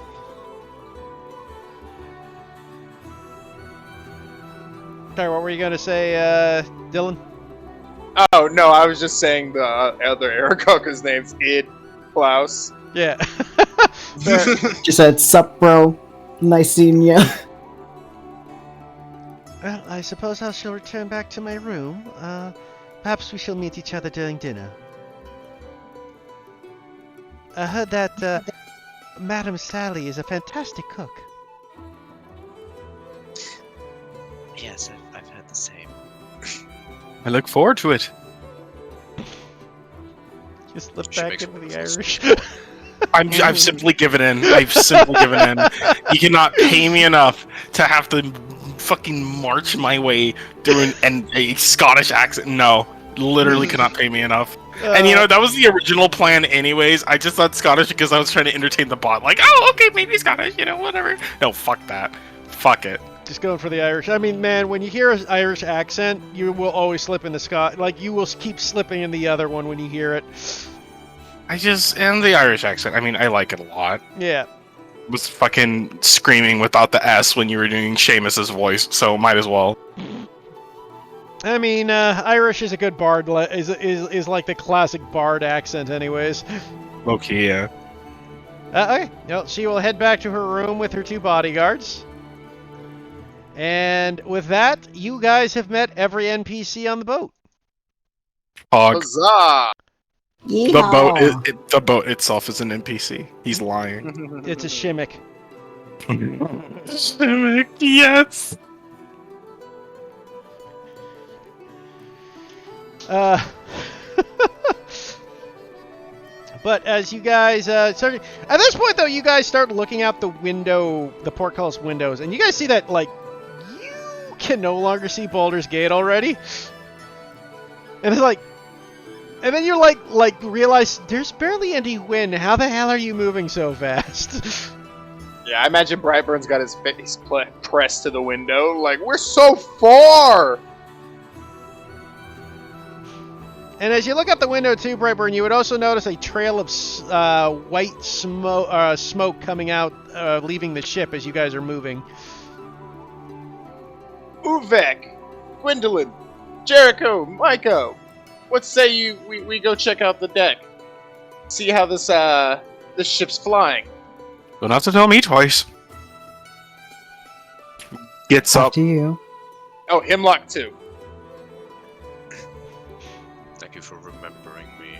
How could I forget you? We would never forget about you, little buddy. What the fuck was that? Sorry. I don't know. I'm sorry. No, it's just, no. So I am simply releasing my self-consciousness. No more. So you We guys do not notice ourselves in you this head house. up to the deck. Most deaf. Yep. Brightburn does. Okay, so you guys head Yes. up to the deck. You do see a few rig hands working. I wasn't going to bother introducing them because they literally have no names. They're just people. They are 4 people to help him run the ship for the sails. That's a dangerous game you're playing, Heath. Jericho talks to everyone. I know. Oh, Man but overboard. you do see Captain Right. Tumbler driving or steering the boat as you guys are moving. oh fuck! Let me steer. Just right up towards Captain Tumbler. What you doing there, lad? Can I help you? I do believe captaining a great vessel like this would be a great feat under Brightbird's belt. Can I steer? He kind of has this smile of a father looking at his little kid. I suppose it couldn't hurt a bit. Go right ahead. Just keep her steady. All right, Micah in the crow's nest. No, wait, Hemlock, you do that. Jericho, pick up those ropes. Uvek, hit something with the hammer. Gwendolyn, you just keep doing you. Alright. Jericho will attempt to grab these large fucking ropes. He's doing his best. And he Micah basically was about to move and then freezes and just like, oh, okay. Goes back Uvek doesn't inside. have any. Uvek doesn't have his hammer with him. He left all his armor. He left his shield and hammer beneath his bed. I guess he could use his blacksmith hammer. I guess. Just hit anything. Okay. Just lightly taps the side of the ship, like barely a tap even. Yes, no, and Brightburn return back to the cabin. Yeah, no, I could get used to this. yeah, seem to have natural leadership abilities in you there, sir. Yeah, no. I mean, when you're a hero like me, you have to. Well, People look to you, lead the way, and it's hard, being Brightburn, the immortal. It's every day's a fight. Enemies come from everywhere. well, hopefully you don't Brightburn find will too just many grant of them there on Unity. Under his breath, just the one. Well, I suppose you should get, if you all want to stay on deck with us while we're moving, you're more than welcome to stay up here and watch the waves pass us by. I'm very excited by this journey. And can I fire the crossbows? Probably not. No, I wouldn't suggest that. We don't have that many shots. Fair enough. That's all I had, Heath. I just wanted to steer the ship. I noticed. Anybody else want to I do will it? go ahead.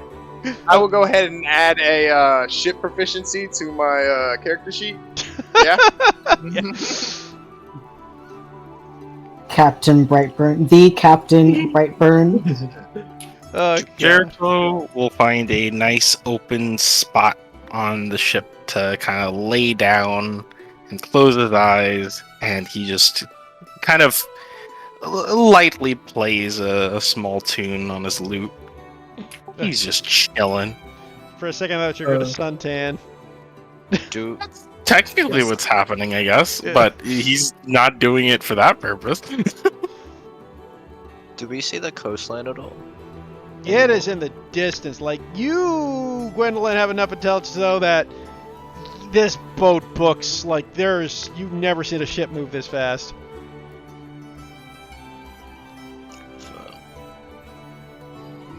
And I you can guess also Ubek look will- out and see the smokestacks Yeah. is belching smoke.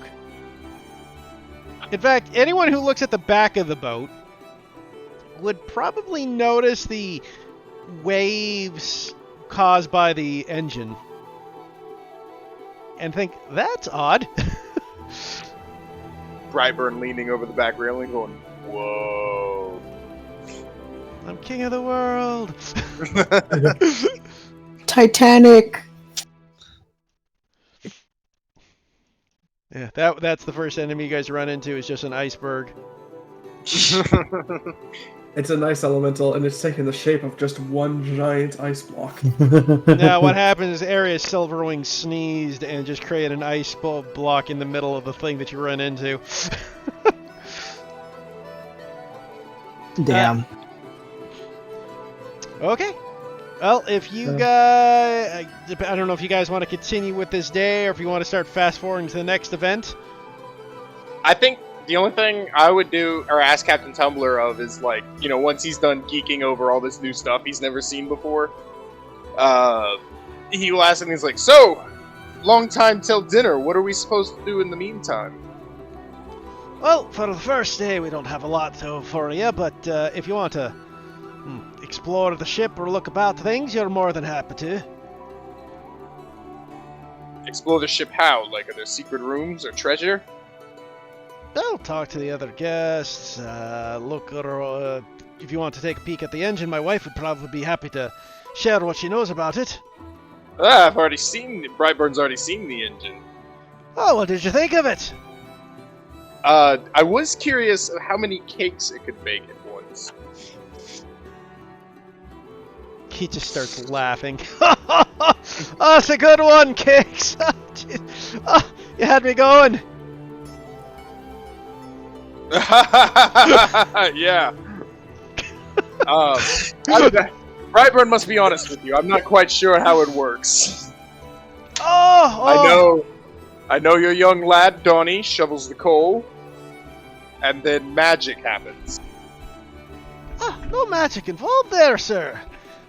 One of the great inventions we have at Unity is what we call steam-powered engines. Basically, you feed in the coal in there, create heat and smoke, create a sort of steam which powers the rotors at the bottom of the boat and gives the boat a push forward. Think of it like a bunch of rowers going all at once. If Brightburn had a mouth, you would probably see drool coming out of it when he started talking about that. There's just like the fiery head just starts to stick. Just start dimming.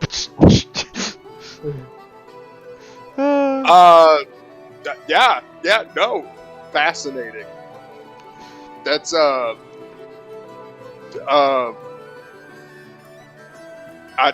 sorry. No, it just goes. It's magic. He kind of looks at, well, I suppose it could be considered a sort of magic for some, but best part is this stuff would work even in the eyes of a beholder. Well, maybe one day I can learn to use my fire to make steam and power ovens. Oven, good one, sir. Yes, that was a joke. Well, I suppose it's a good joke since my wife's both the cook and the mechanic on the ship.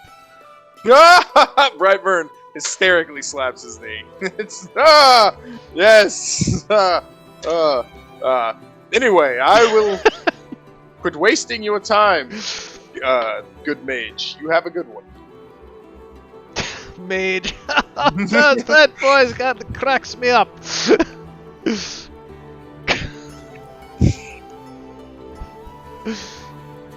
That's all I got. Okay, anybody else got anything? I think Ubek would probably, hearing that someone's the cook here, Sally, Ubek would probably head downstairs and try to see if he can assist in helping making food for the ship, or even just offering to do it. Yeah, she would accept your offer to help. All right.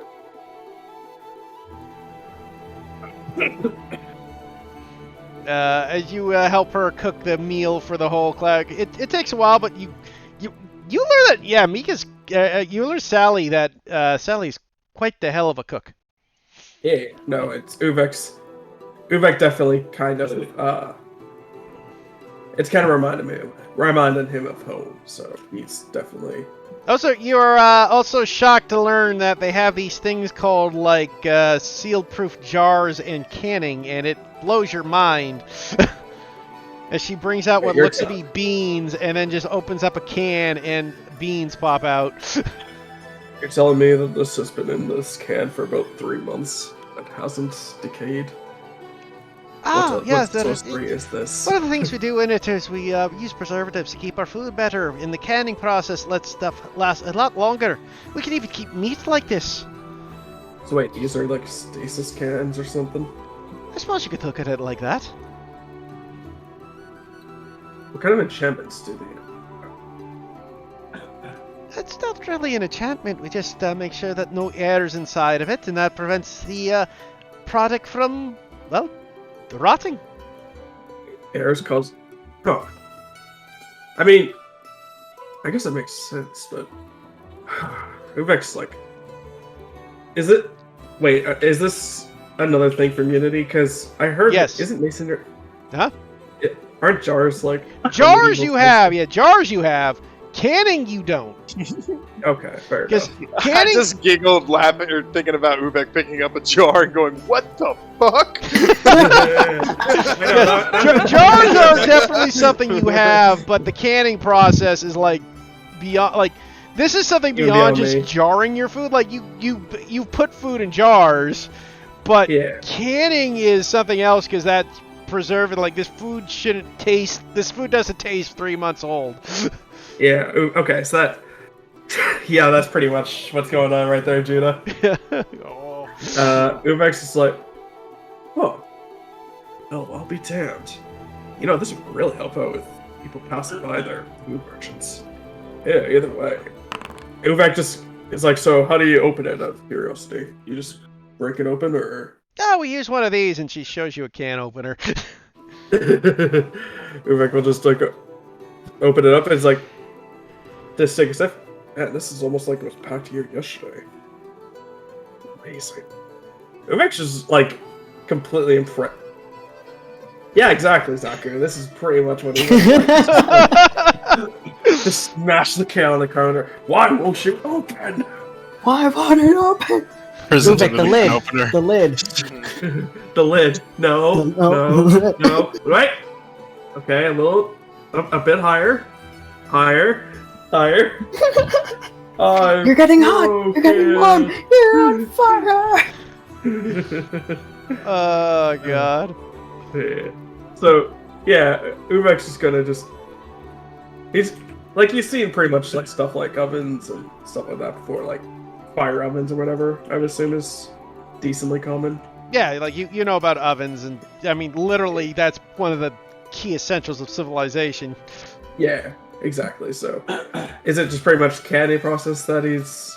Yeah, it's the canning process that's the only thing that's like taking you by shock, and obviously the steam-powered engine is witchcraft. Yeah, no, that's just pure. That's magic, man. How does water vapor turn into moving objects? That makes no sense. Anyway, so yeah, Uvek will he'll just kind of follow along, watching Sally basically works just like almost writing down notes, but he doesn't have a pen and pencil, so he's just kind of like writing down notes in his head. Starts chiseling it out. Yeah. Should I roll like a cooked utensils? Sure, if you want to see how helpful you are, you can roll me a check for the cooking utensils. I'm gonna roll a saving throw since same thing for me. Yeah. Nat 20. Well, you help her, and you guys will have a fantastic meal. Yeah, no, this thing is fucking seasoned. Yeah, This move on a slap bro. Sally This meal's- is quite impressed with your culinary experience. Uvex, the meal is so fire that the ship catches fire. But yeah, you guys will have an amazing meal when the dinner hits. But anything else?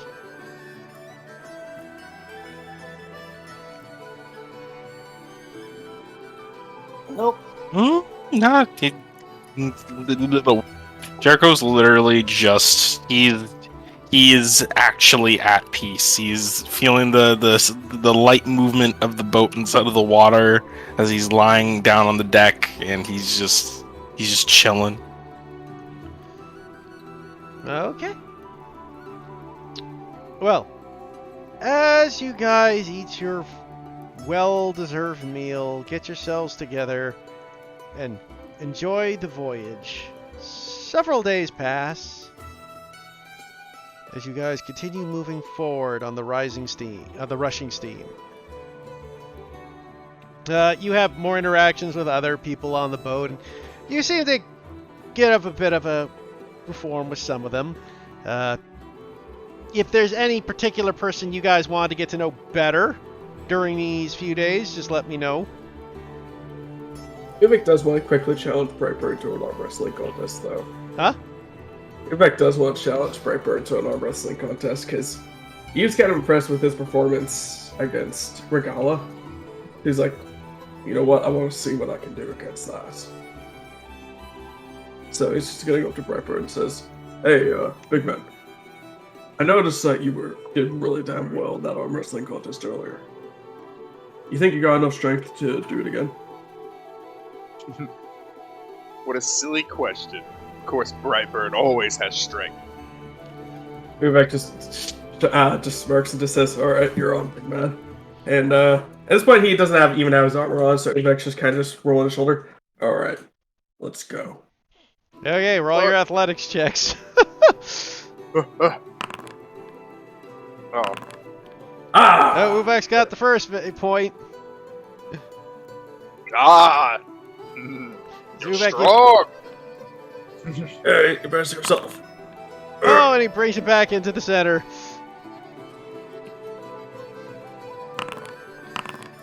Have to excuse me if my right. dialogue shit. I've got a mouthful of mac and cheese. No worries, man. And Brightburn pulls him down by 1. But you are not stronger than the immortals. 1 second. Well, I got Gaunt on my side, so we'll have to see about that. And Uvek's gonna give him. I've beaten Harry Anus, I'll beat your god too.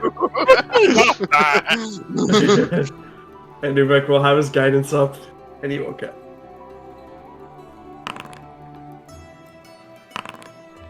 Just brings it back to the middle. Alright. Uvek's got the edge. I don't have anything I can do for myself. It's just raw strength. He's bringing him down. God Uvek damn said it! Uvek said he's got the power of God and anime on his side. One more to go. I imagine at Use. this point, Brightburn is either like Uvek is just pulling Brightburn's hand down, and Brightburn's got both of his hands, and he's still just pulling them down. Yeah. Oh! Oh, brings it rolled my back up guidance. by I rolled my 1. guidance. It's just getting Oh wait, he's worse. got his guidance. Can That's you right. even cast guidance in the middle of a contested thing like this? Probably not actually, just because I have a you. free hand. I have Huh? a free hand. I have a free hand. I suppose that's true. Fair. So you'd break even. Oh fuck! He erased the smallest advantage he had. Oh no! And then poof. So finally, just like Uvek, just like slowly creaks it down. To be fair though, you did notice him cast a spell. Yeah, but he had I think, done himself the last time, so I don't consider it cheating. It's all fair. As you guys though are arm wrestling, you hear a voice go, "Da, that look like fun." Oh fuck yeah! Oh, here we go. Della is wish fun. to try strength. Alright. Oh, shit. You wanna Dommy try to take mommy is me here over? to settle this settle the score. Although I'm pretty sure if you win, you're prepare your britches. Well, Uvek here is the new champion. Well, Green no, man, that's- try Nala! She slams her arm down. Brightburn just fucking disappears. Ubek just kind of rolls his shoulder. Bring it. Okay. She lets out a Reverse. roar. Ubek will match it with full vigor. He is ready. She gets you one. Oh. Oh wait. Oh yeah, right. Because Raging. Oh, She a fuck. barbarian. You That's got this. Oh no. Ooh, Oh, you bring her into a middle. Next one she's got. I'm scared. She brings you back down to the base again. Come on, Ubek. Let's go. Oh, you bring her back up one. Oh my god. Well, that'll put you back down to one. I'm gonna shit myself. I'm gonna shit myself. I'm gonna shit myself. Right, it's time. No, I can't do it now. Would it have Bruh. made a difference? Just poof. She looks up at you with a smile and go, "You do good, Green Man. Last longer than most men against Nala." Ubek just Oh. smiles and just kind of just gives her like the, like, you know, the handshake, but it's like up to the wrist bit. Yeah, wrist shake. It Yeah. was like, well, it's a good challenge. But it definitely needs to be. I definitely need to be worked. I definitely need to improve. So, you've given me something to strive for, Duh, Nala like you, Green Man. and I love you.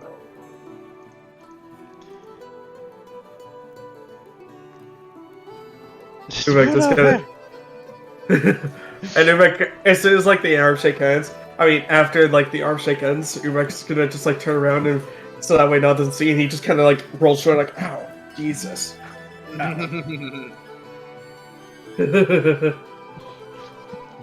Yeah, she It's alright, slams Frank. your arm pretty hard there with a 22 to your nose. Yeah. Nearly broke the damn thing. It's all right there, friend. She was a worthy opponent. She was. But you definitely nearly put me down there too. That was holy shit. That was really good. Ah, but you've got cards in your pocket. You make a good friend. I see strength in you. But we'll just give him also a wrist shake. It's like, well, you are a worthy opponent, and you definitely live up to your name of the Immortal.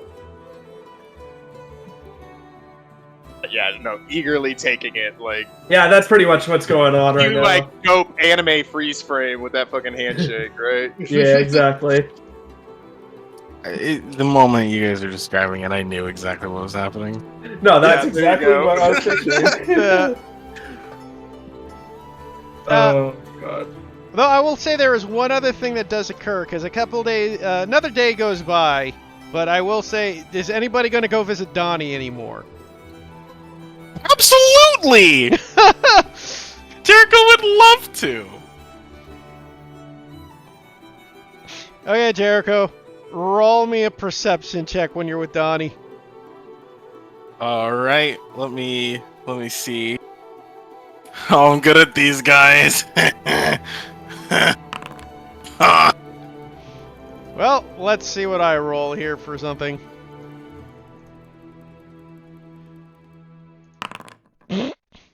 Nope. Anybody else visiting Donnie? I'm gonna cry. I made good friends with him. I'll do it as well. Oh, night, Faux Nikki. show. Night. Night. Night. Have a good one, you guys. Thanks for joining. Bye. Oh, Bye, Andy. Peace. peace, Annie. Roll me a perception. One more. Nope. Oh my god, there's just we're one- all dumb. There's just one character. Donnie keeps his secret alive. I mean, what if, persuasion check or something? You don't know what You it can is. trust Jericho, he's a friend. I mean, it's less that, unless you have no idea what the problem, what's going on. That's fair. The only one who has any clue what's going on, with even the slightest inkling, would be Storm, so with Gwendolyn. Right. No, it just Donnie farts a lot.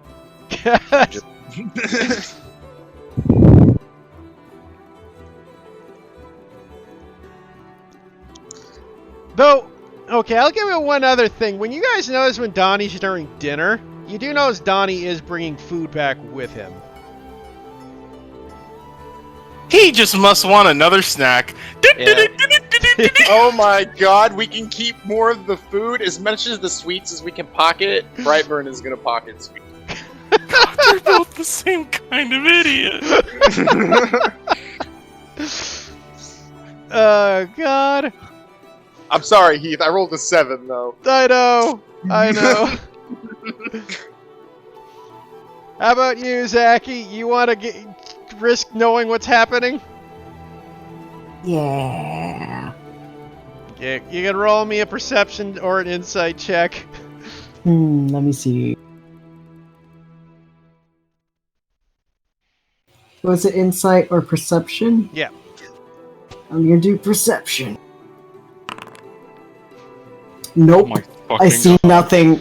I perceive nothing. Oh my god, nobody can fucking find out this. We're too busy being sexy and hot and sexy. I know, it's just a shame because there's such thing. I really want this to be seen, but you guys just Crushed, can't but make it work. unfortunately, I'm crushed, but unfortunately Jericho does not have eyes, okay? Hemlock's probably gonna talk with Gwendolyn, and then he's gonna want to go in, and they're gonna have a conversation between the two, and it's gonna be just the two of them, and they're gonna be like, "Why do you want to see the cat so bad? He's just hidden it. I want to take a look. So you want me to open the door for you? I'm not gonna go disturb him about it. Why are you so nosy? I'm just curious." He just wants more cream corn. Sorry. Also true. I love him. Fine, I'll open the door for you. Donnie, do you mind if Hemlock comes in for a bit? The buddy can come and play. Hemlock goes into the room. Gwendolyn closes behind him, but she just kind of stands by there until he needs her again.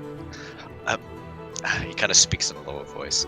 I've been noticing, and I did hear about your little friend before, but do you have an animal of some kind in here?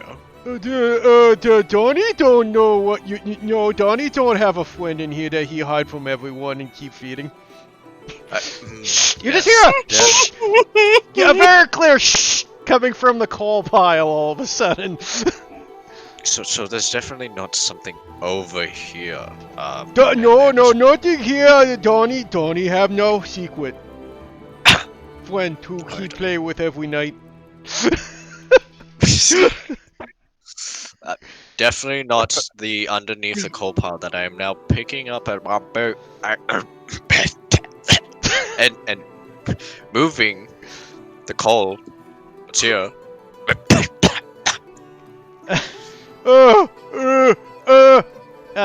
Donnie, as he just keeps picking coals apart, you just see an eyeball staring out at you from underneath the coal pile now.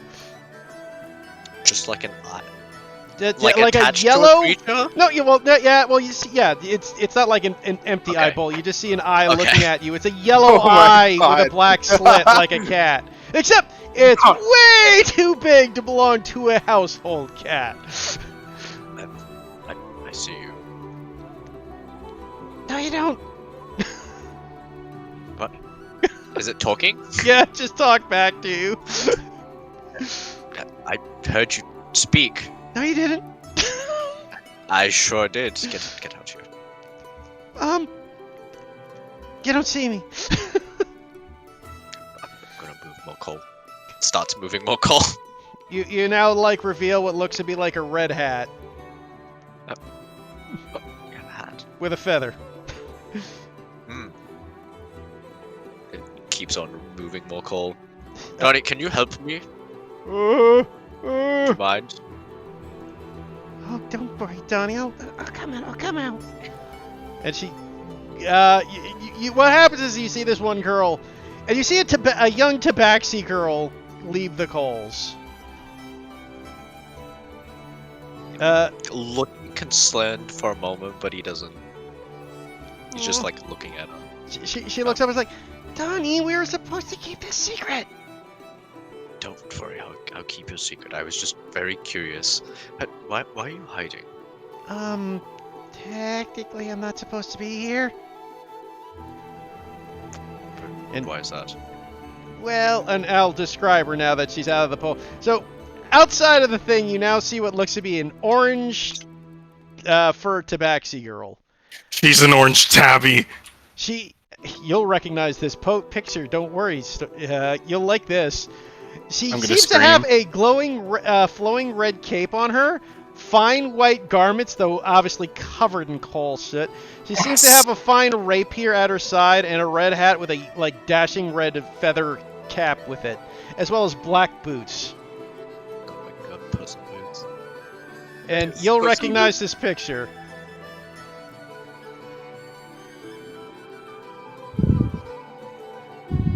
Oh shit. It's the baby. It's been so long. Ever since she was taken and eaten by vampires. Yeah, that was not good.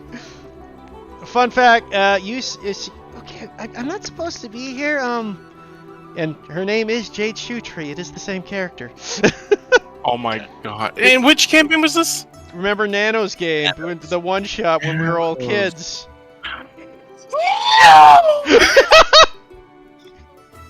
Oh, that's oh, My that's trauma right. is coming back.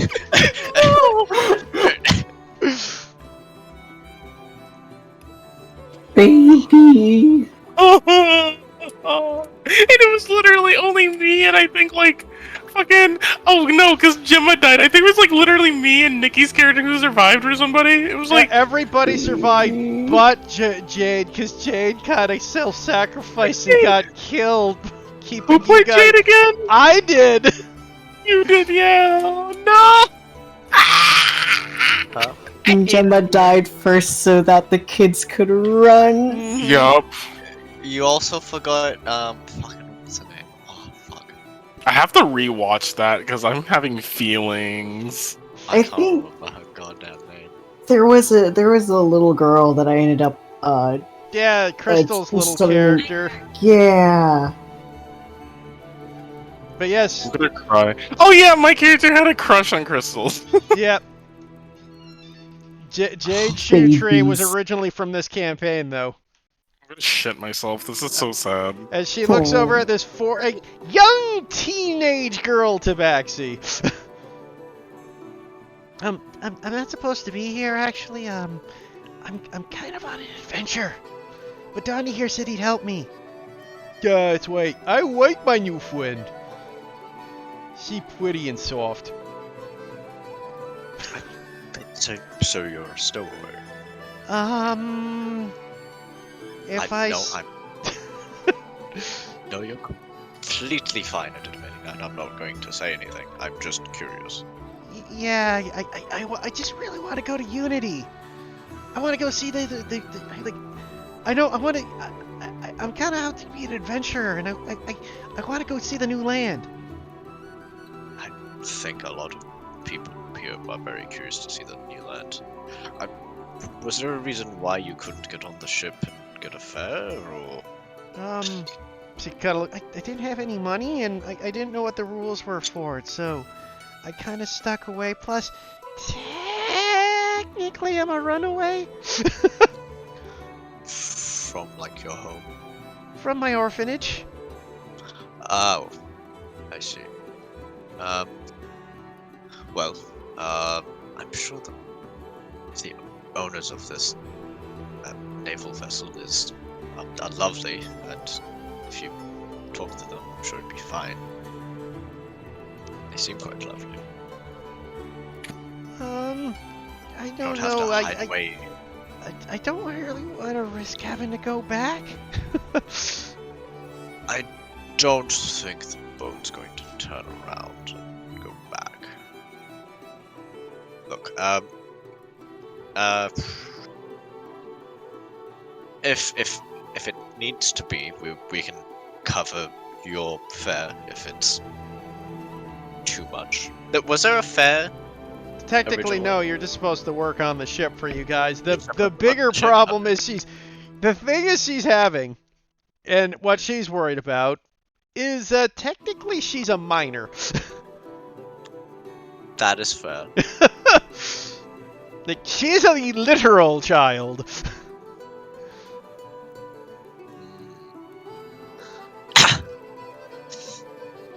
Well,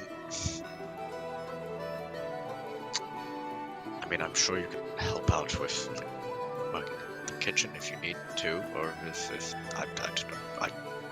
I don't know about kids. Well, You're not going to take my friend away. no. That's not going to happen. Well, all I'm saying is you don't have to hide here. At least I don't think that's to be too much of an issue. But if you're that worried, we'll keep your secret safe. Thank you. Yeah, It's alright. Yeah, Donnie's been really fun too. I'm sure.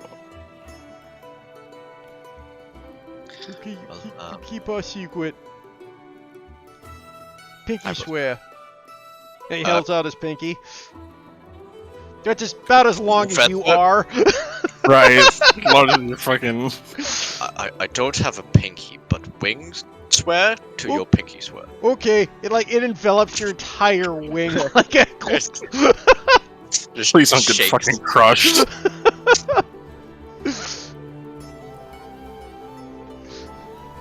Right. Well, you can hide away or enjoy your meal or whatever it is you're doing. I shall depart from this room. Okay. Knocks at the door. Alright. And she opens the door to let him leave. Okay. And I think that's a good place to end her since we're down 2 players now. Yeah. We will pick up again next week with the actual things going to shit. Yeah. Also, Dang. question. Shit. Is this going to be a usual thing that we start as late as we do? I mean, unfortunately, we got to start a little later because of Andy. Right. Okay. That's fine. I mean, we could start earlier, but Andy won't be here till about 5:30 my No. time. It's okay. I just like in my case in